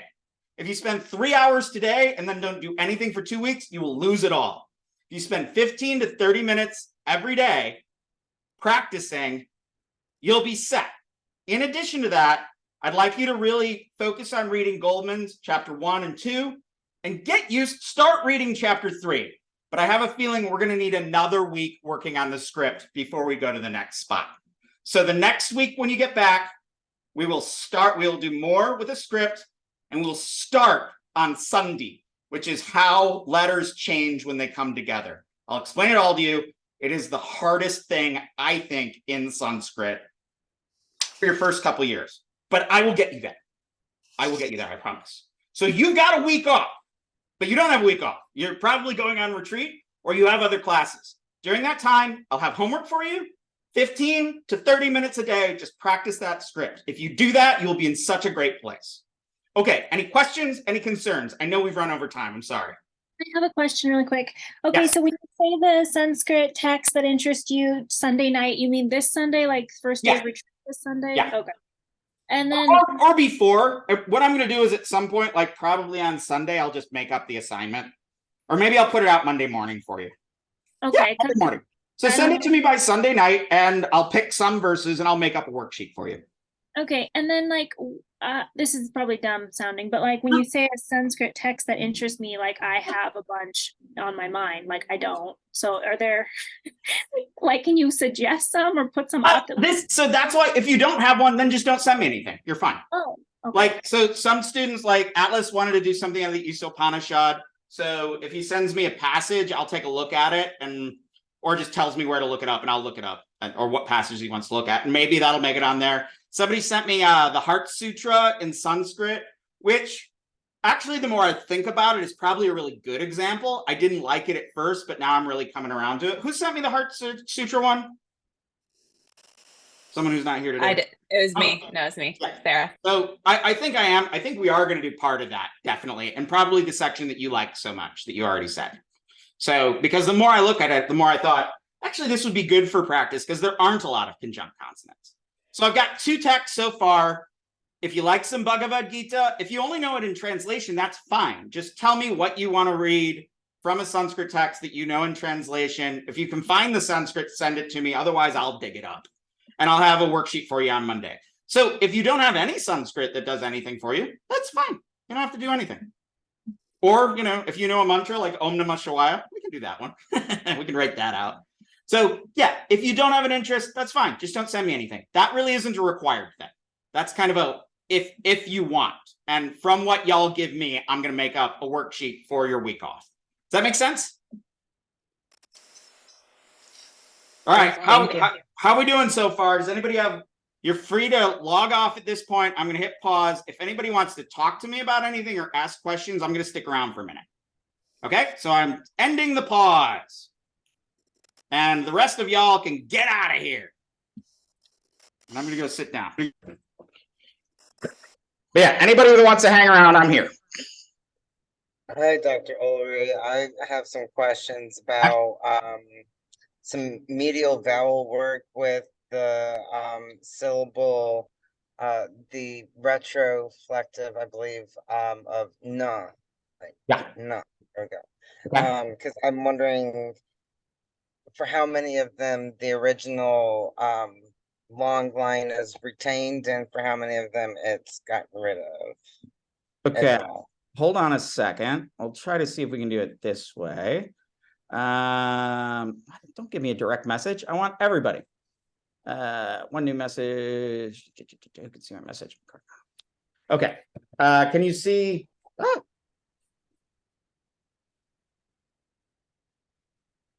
All right. Can everybody see me writing this? Or is it only going to Erica? Go. I don't see anything. Everyone in meeting. There we go. Yeah. Okay. Do you see that? In the chat? Yeah. Okay. So you're asking about, we'll try to type this a little bit more. I'll bring my keystrokes. That one, right? Yes, I am. Okay. So what do you want to know? Essentially, like how it looks with its medial vowels. Like, do you keep that long arm in there for most or all of the vowels, or do you get rid of them if for you any of look them? there, so there's the long E, there's the short, so the long I and the short I. And so they go to the long arm too, on like the swoosh does. Yeah. Okay, So that's like nay. I got it right. The long swooshy thing. It's not a flag. So nay has the little hat. All right. And nay. So then what about for like no and now? All right, we gotcha. Come on. All right. Remembering these keystrokes a little tricky for me. So that's no. Okay. So I was on the right path with what I was doing. Let me see if there's any other ones that I need to know in particular. No, I think that it covers it unless there's any special circumstances, you know, and the way the other ones look, I can extrapolate from there. Yeah, not really. Let me take this down here so I actually have a board, because I'm just not as speedy as I used to be with my input on the Devanagari. So real quick on the nuz, what we do is you got na. It's got that. If you want to have it to have a ra, the ra goes there. On the medial vowels, you're going na, and you got ni, na, and ni, na, and nay, na, and no, and then na and now. I like the sign for now. It's fun. I like this little retroflex na. It's just it's pleasant to write. Okay. Any other questions? Any other concerns? I have a couple other people there. I am here for you.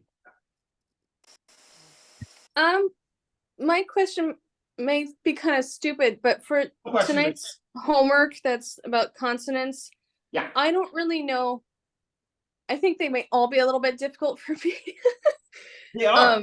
They are straight up difficult because you'll internalize them. So one of the best practices you can do is you can just look at the different resources we have and you can practice writing them. Right. But you know, if you have some that you would like me to help you write out, I'm happy to do so. But really, the thing that you need to do is you just need to practice them. And you just need to see them and you practice writing them. But yeah, throw a couple at me and I'll write them out for you. Okay, so I just basically just go through them, practice writing tonight, and then whichever ones stick out, I'll just send them to you. Yes, and what I can do is I can type them to you, unless you want to meet with me and have me show you how to draw them. Right. I mean, the YouTube video, you sent some YouTube video of showing kind of how to write stuff. That was very helpful. I think it's more just my muscle memory is not quite there for some things. I'm really of the opinion that it is the muscle memory. So another thing that you can do is I've given you those Devanagari verses like today and yesterday. Write those out. Just copying them down. And then I don't have Goldman right at me. I mean, you have exercise in Goldman. Also for the extra credit assignment that I put up, that one would be really good for you too, because it's just a listing of the conjunct consonants and some exercises to work on. What's that? The extra credit is due whenever it's due. I don't put a due date on that. You can do those whenever. I don't like to put a due date on my extra credit ones, even if that's somebody that's 4 weeks down the road, like, oh, I need some points. All right. No, I just asked because with my grandfather passing, it's a little hard for me to keep everything in check. So yeah. Yeah, and I understand that my teaching style is a little loosey-goosey, which really works for some people and doesn't work for others. And it's just right. I mean, I will say for me, learning wise, it's been helping. For keeping track wise, sometimes I have to keep double check, but otherwise I'm good. Yeah. Well, also there's a calendar function for keeping track of dates. Right. I recommend you use that. Yeah, I know. It just with my brain, I have to like triple check it sometimes because I'm like, I forgot already. Well, yeah, I'm kind of the same way. That's why I have to write out constant lists and whatnot. Nice. All right. Sweet. Thank you. I think You're that's all good. for me. Medieval. Are you going on the retreat? No, Okay, well, I'm practice. in Michigan. Where in Michigan are you? I'm in West Bloomfield, so about 45 minutes north of Detroit. Yeah, I'm from Grand Rapids. Oh, okay, nice. Alrighty. Oh, I know West Bloomfield. Okay. It looks like I got a Tessa still lingering around. Yeah, I emailed you because I've been practicing. I'm not good with drawing, and so I'm slowing down and working on it, but I had to work so much just on consonants that I picked 5 and didn't realize I needed to add medial vowels to those 5 difficult consonants. So I just wondered if I could have a little extra time to get Absolutely, 100%. Thank you so much. No worries. Did you want to go over the medial vowels real quick? Yeah, I'd love to. Okay, what letter, what's your hard consonant? Well, let's see. Let me see. Right. For some reason, when I look at the sha, I have struggled. So that was one of them. But when you do it, it's a little different than. Sha. Is it this sha? Yes. Yeah, Okay. I do it differently, but I like. And it also makes it not helpful that you also have this kind of thing. There's a couple of other ones I can't quite. You'll go like that. So that's true. They put the kickstand there and then they make it up like that. So there's actually like 3 or 4 different ways you'll see it in different fonts, but we can just go with my usual way I do it, which is like it's a little 2. I like that a lot. That's easiest for me to read. Yes. Okay. Well, that I didn't do it that way when I practiced, but I think that's a lot easier for me also. Yeah. So. Well, and then the other thing that you're going to see, Tessa, is everybody gets tripped up on things. Like for some people, it's ma and sha and sa. For some people, it's pa. Other people, it's va and ba. You know, because you got va and then you got ba. I've got a lot of them, but like those little loops on the ma's or even the ka. so depending on those, honestly, Tessa, the best way to get those down is the muscle memory.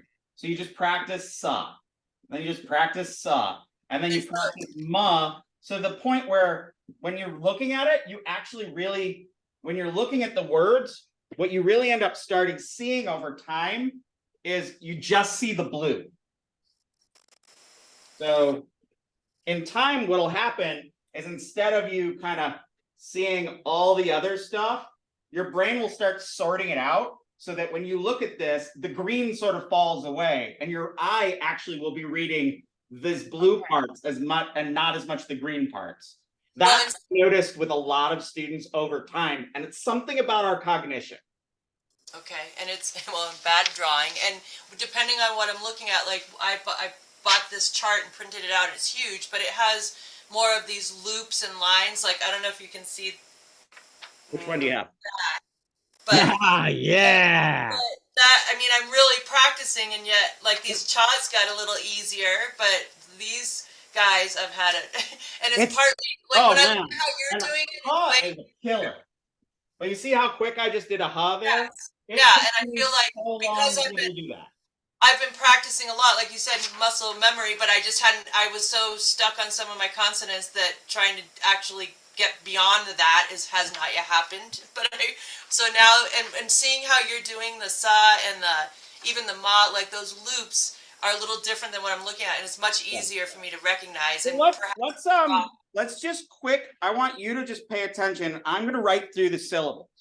Oh, that would be great because I watch how I'm doing it. Watch the strokes.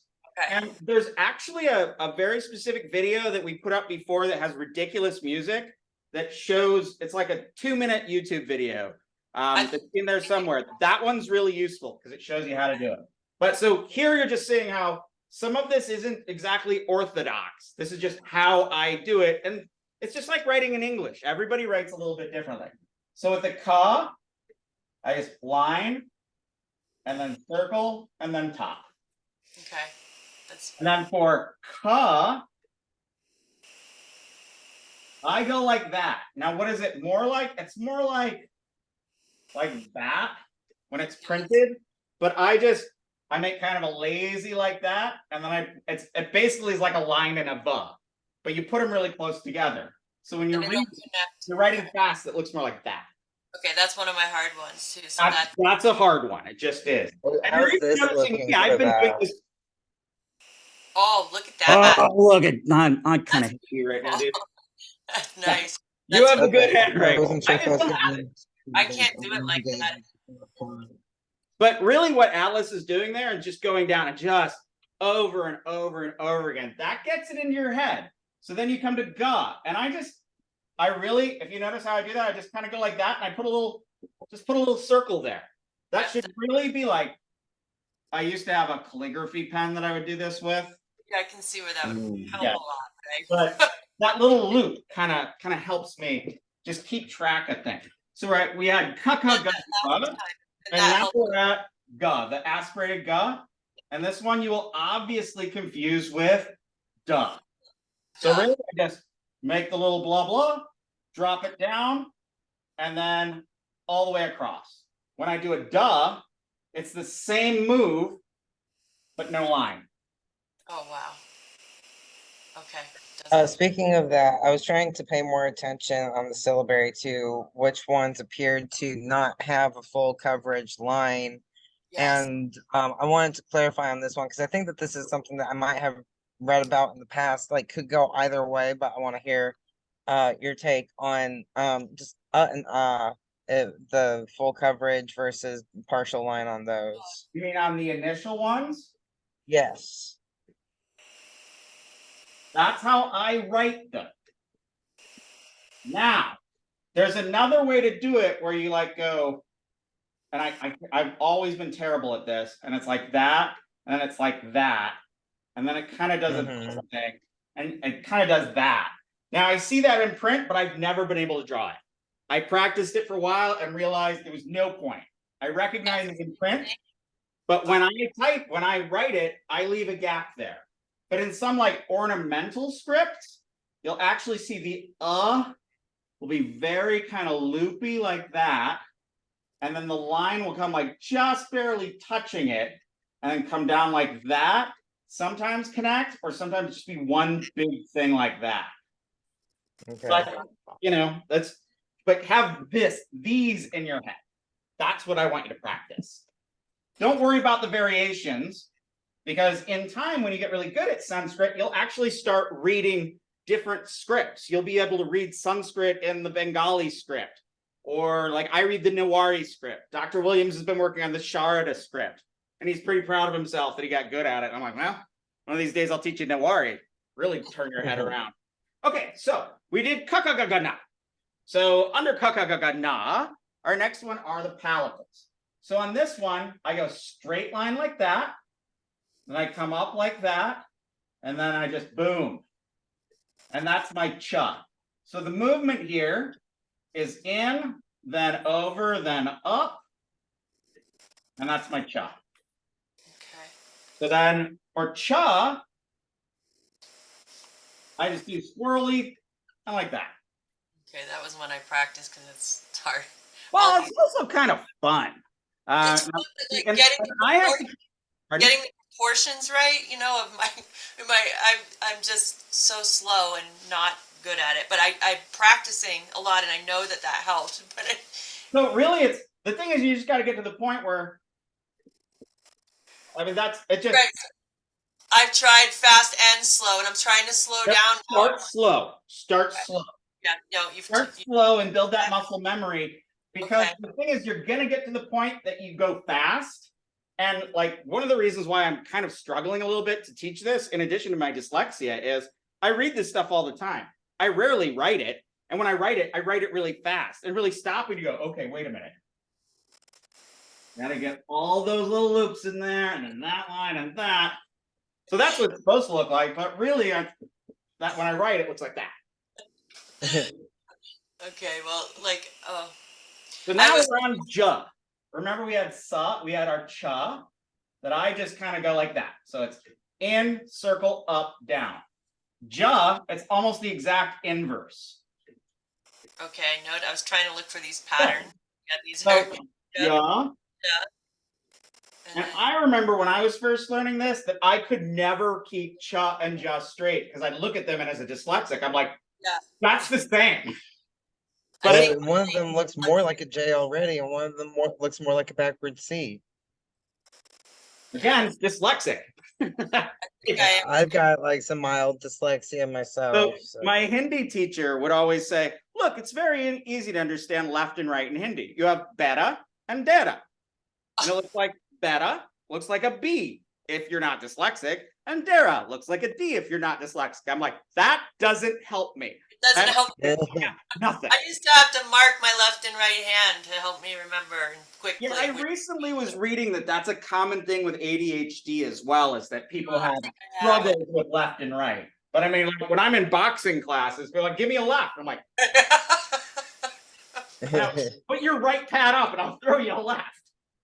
Well, I want to say that I so love this and I love learning with you, but I found myself like, okay, today's the last day to drop because I'm so slow and old that I'm worried I'm not, and yet I'm practicing and I love it, and I just Well, I'll tell you right off the bat, Tessa, don't worry about your grade. okay. And remember this thing that I said at the beginning of class. I so want this. My teacher, Vesna Wallace, is a brilliant Sanskritist. She trained with Robert Goldman, who wrote our textbook. And she told me that people that struggle at the beginning and stick with it are the people that get good at it. And I was 100% the worst Sanskrit student the first year. By the fourth year, I was dominating everything. And it just took time. Okay. So the initial struggle can be a sign that you're going to be good at this. People that get it really easy, they don't internalize it enough and it flies away. So back to ja. I go like that, which looks an awful lot like an I, doesn't it? Yep. Okay, Because that's it kind of is. hard for me. So what I do is I get that squiggly line, that line, that line, that line.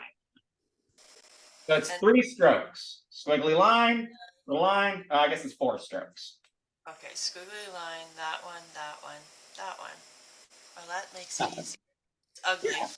And then we're moving on down to our delightful little na. This will confuse you because you're like, wait a minute, I did cha, and I did ja, and now I did this horrible thing, and then now I'm like, what?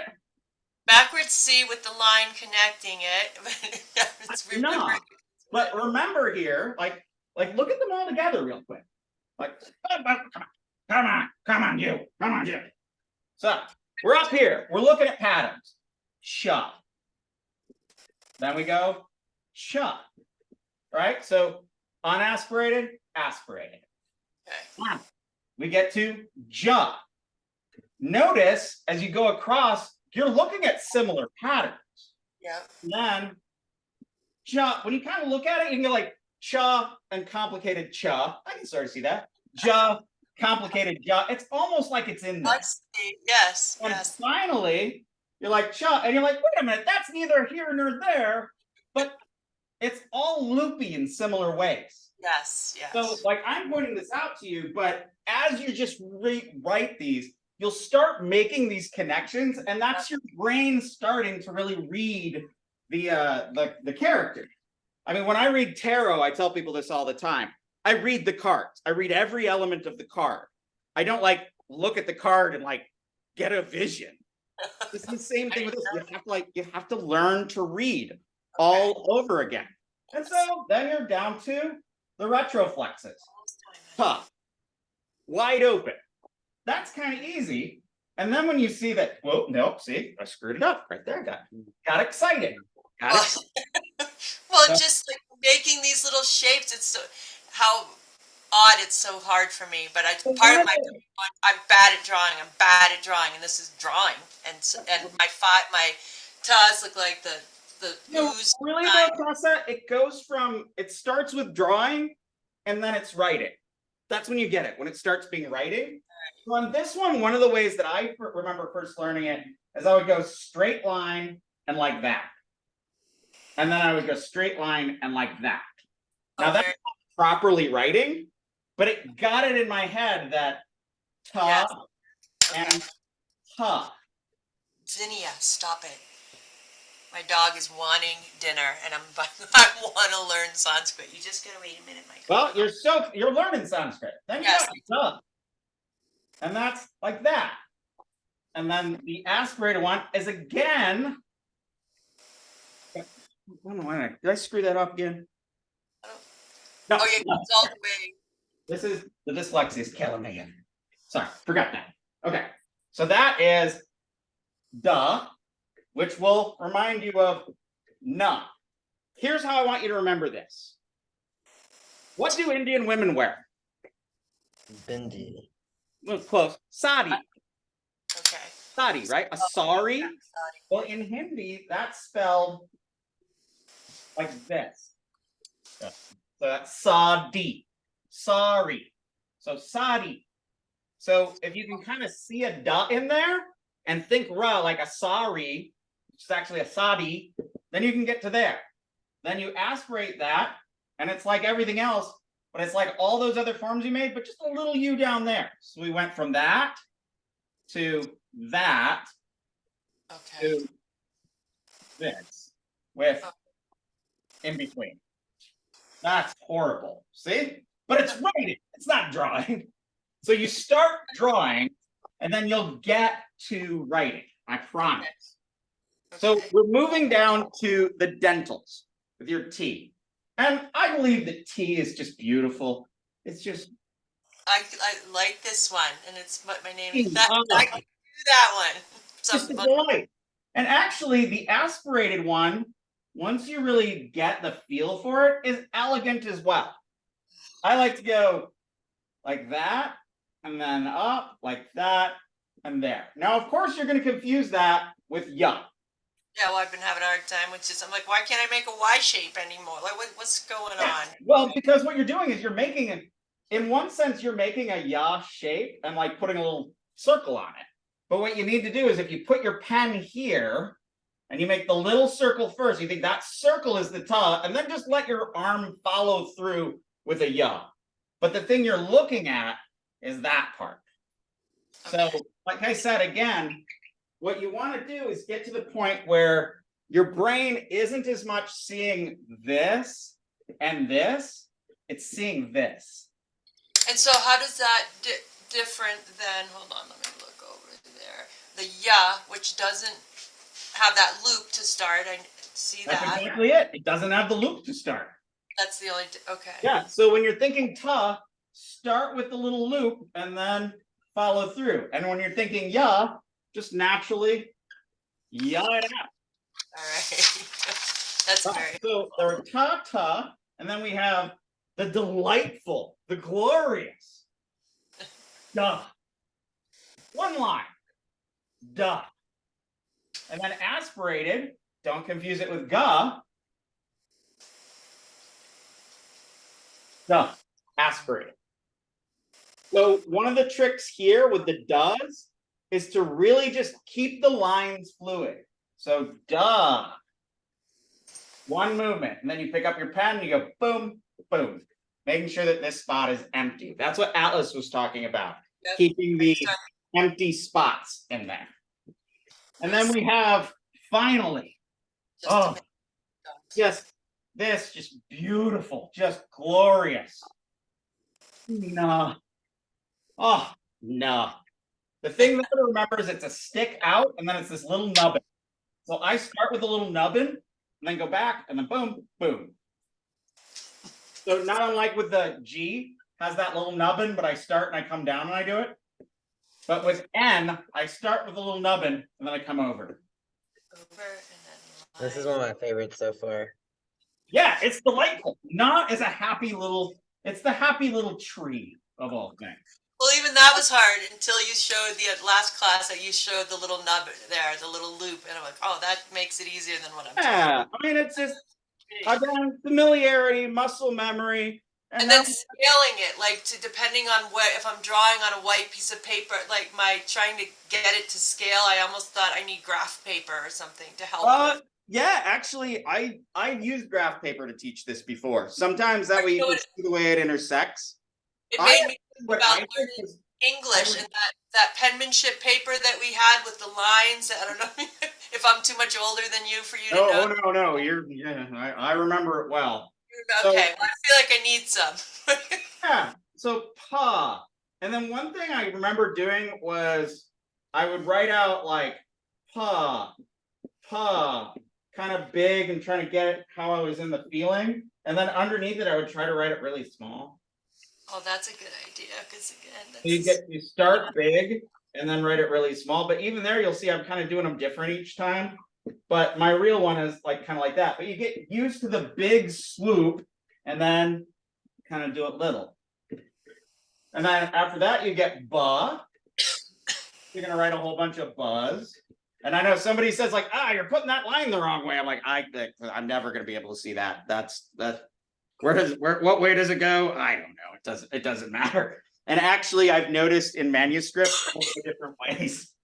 So it's like you learn it right, but then you learn to break the rules later. So pa, ba, and then we had pa. Oh, I screwed that up. We go pa, and then we have the most glorious and elegant pa. I had to think And with that, I just I'm doing a pa. Like I used to remember one of the ways I would do is pa is like that, but it has a tail over. That's how I would remember it. But now I write it just a full squiggle and a cross. But you can think of it as just a pa with just a little something extra. Almost looks like an H. Pa plus an H. Yeah, and I'm getting that and my ka. You know, depending on how I was drawing my ka. Oh yeah, you can totally confuse those. Yes, but see that, okay. But when you remember your ka, it kind of helps you to think ka, you start by the line or where the line will be, and then you put the line in. Bam. With the pa, you're not starting at the line, you're starting at the top. Okay, that's very kind of where you start with your pen will help you find your way through these. Okay. Right, and then finally we have ma. Everybody's favorite, ma. Not sa, not ma. Just watching how you're drawing those compared to what I'm looking at definitely helps. That was one of the reasons I wanted to go back to that video that wasn't up for a while, and then I haven't had time to see when you first did this, because I was having a hard time. You know, it's also important to go back over it. Like, this is one of the reasons, there's a lot of things I'm doing that y'all aren't quite seeing. Like when I put up loka, aloka, laukika, lauka. Like I could also do that. Are either of you in the Tantra class? Not yet. Okay. Is that, it hasn't started yet? Sundari's class? Well, no, I mean, this is my first semester, so I'm taking Sanskrit sooner than what some people are, and that's not sure I should. Here, look real quick. Okay.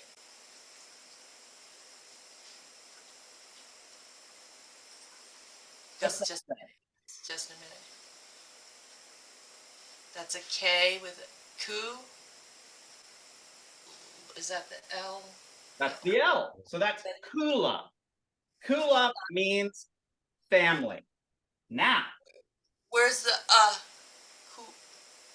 It's kula. Short name after that. Kula.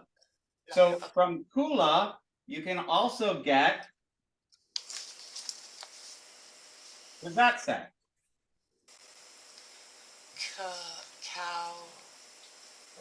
Kaula? No. Yeah. So kula means family or clan. Kaula means of the family or clan. Why do I put these up here? One, because I wanted you to see the ka, and I wanted you to see the u, and I wanted to see how that goes together with the la. It's a very pretty word, but this is a Sanskrit thing we're going to learn about how you can take one noun, kula, family, and you can be like kaula, which means in the family or of the family. Or as we used to say in Ye Olde Gay Bar back in Lansing, if your hands are above the eyebrow line, you're in the family. Kula, kaula. Is that Sunday or is that different than Sunday? Oh, I don't want to. Okay, sorry. I know you need to go. I know, and I need to. Sorry. So I just. All right, hold on. We're almost done. We're almost done. Okay, Let's just do the semi vowels. Yes. So here again. Just a minute. Yeah, it's just sexy. It's elegant. Yeah. Yeah. And the ra is harsh. Ra. Ra. And I like to go ra. You know, yeah, ra. It's violent. Ra is harsh to me. Which actually kind of makes sense. And then you have just the beautiful la. So you got it. Oh, so lovely. Yeah, it's beautiful. It's yonis. It's everything. It's like ra, repa, ra. Actually, the word ra, if you're seeing it spelled out, guys, repa, ra. And then you have the languid, the lovely la. And so la, just start again at the end, and then just let your muscles follow it through one nice stroke. Ya, ra, la, and finally, ba. So as I'm doing this larger with you, I'm really noting kind of how my muscle memory works, and the letter flows from where I start. So va, va. So it's starting there and up and va. So that's ya, ra, la, va. We're gonna do our last ones, the sibilants. The sibilants. Sha for Shiva. A little two, and I put the line, make the two, make the second line over. So line, little two, second line over. God, it just got so easy. Yay. Yay. And then sha, you're basically making a pa, and you're putting a line in there. Not unlike ba and ba. Putting a line in. Okay. And then finally you have sa. I start at the far edge. I put that little hook, and then I complete it. So when you're looking at the sa, like I was saying this to you before, what will happen is you'll start not seeing this part. And what you'll really be seeing is this part. The iconic bit. That's what is that what Dr. Williams was talking about in that lecture? I think so.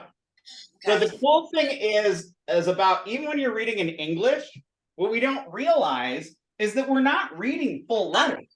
We're really only reading parts of the letters, and our brain is filling in other parts.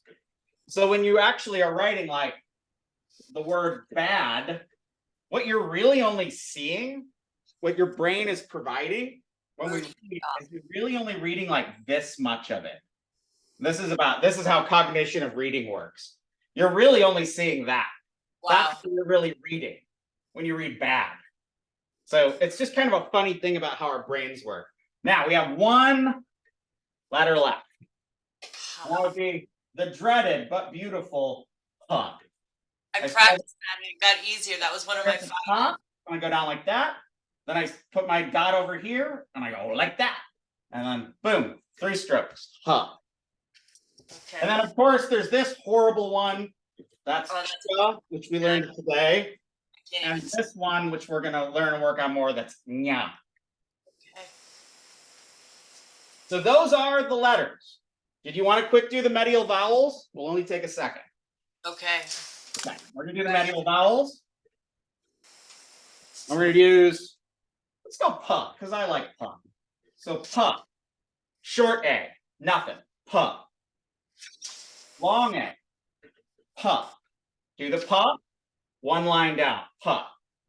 Now we're gonna go pay. Normal one flag, pay. Okay. There we go. Pie, pay, pie. See that? Pay. Yep. And Oh pie. man. We're Okay. gonna go over here. That's po, po. And then when you want it to have a little more action, pow, pow. Oh man, that's so much easier. And then finally, who and who. So that just looks like a U and an upside down U. And just for final sakes, Let's do the one last thing. What's that letter? R, ra, ra, ra, What's that?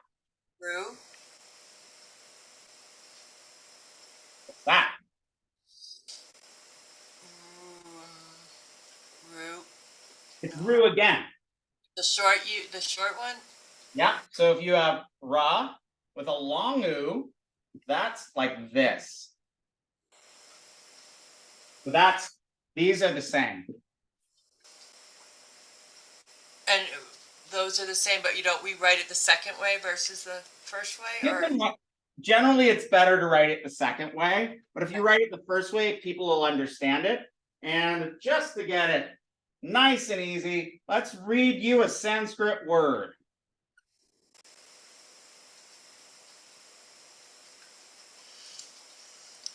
Guru. Guru. It just means heavy. A guru is a heavy dude. There you can really see that ooh. Okay. And that's, okay, so that's the ga with the oo underneath and the ra and the little oo inside. Got it. Okay. Oh, this is so helpful. Thank you for spending No time. worries. No worries. I'm really happy to spend a little bit of extra time after class. Tell your other colleagues. Maybe I'll make up another video real quick where I go through these and talk about how I draw them. I think that would be great because I don't know if it was just me, but some on the I haven't gone back to the video, but now that it's up, I know that it's some I couldn't see either because of the position of the board or it was just happening faster than my brain could process and watching you do it is really helpful. I'm going to do that right now. So I'm going to bid you goodbye and I'm going to make another video. Thank you so much. And I'll get you my homework just as soon as I can in the next day or so. No worries. All right. Bye-bye now. Bye-bye. Okay, dogs, you can eat now.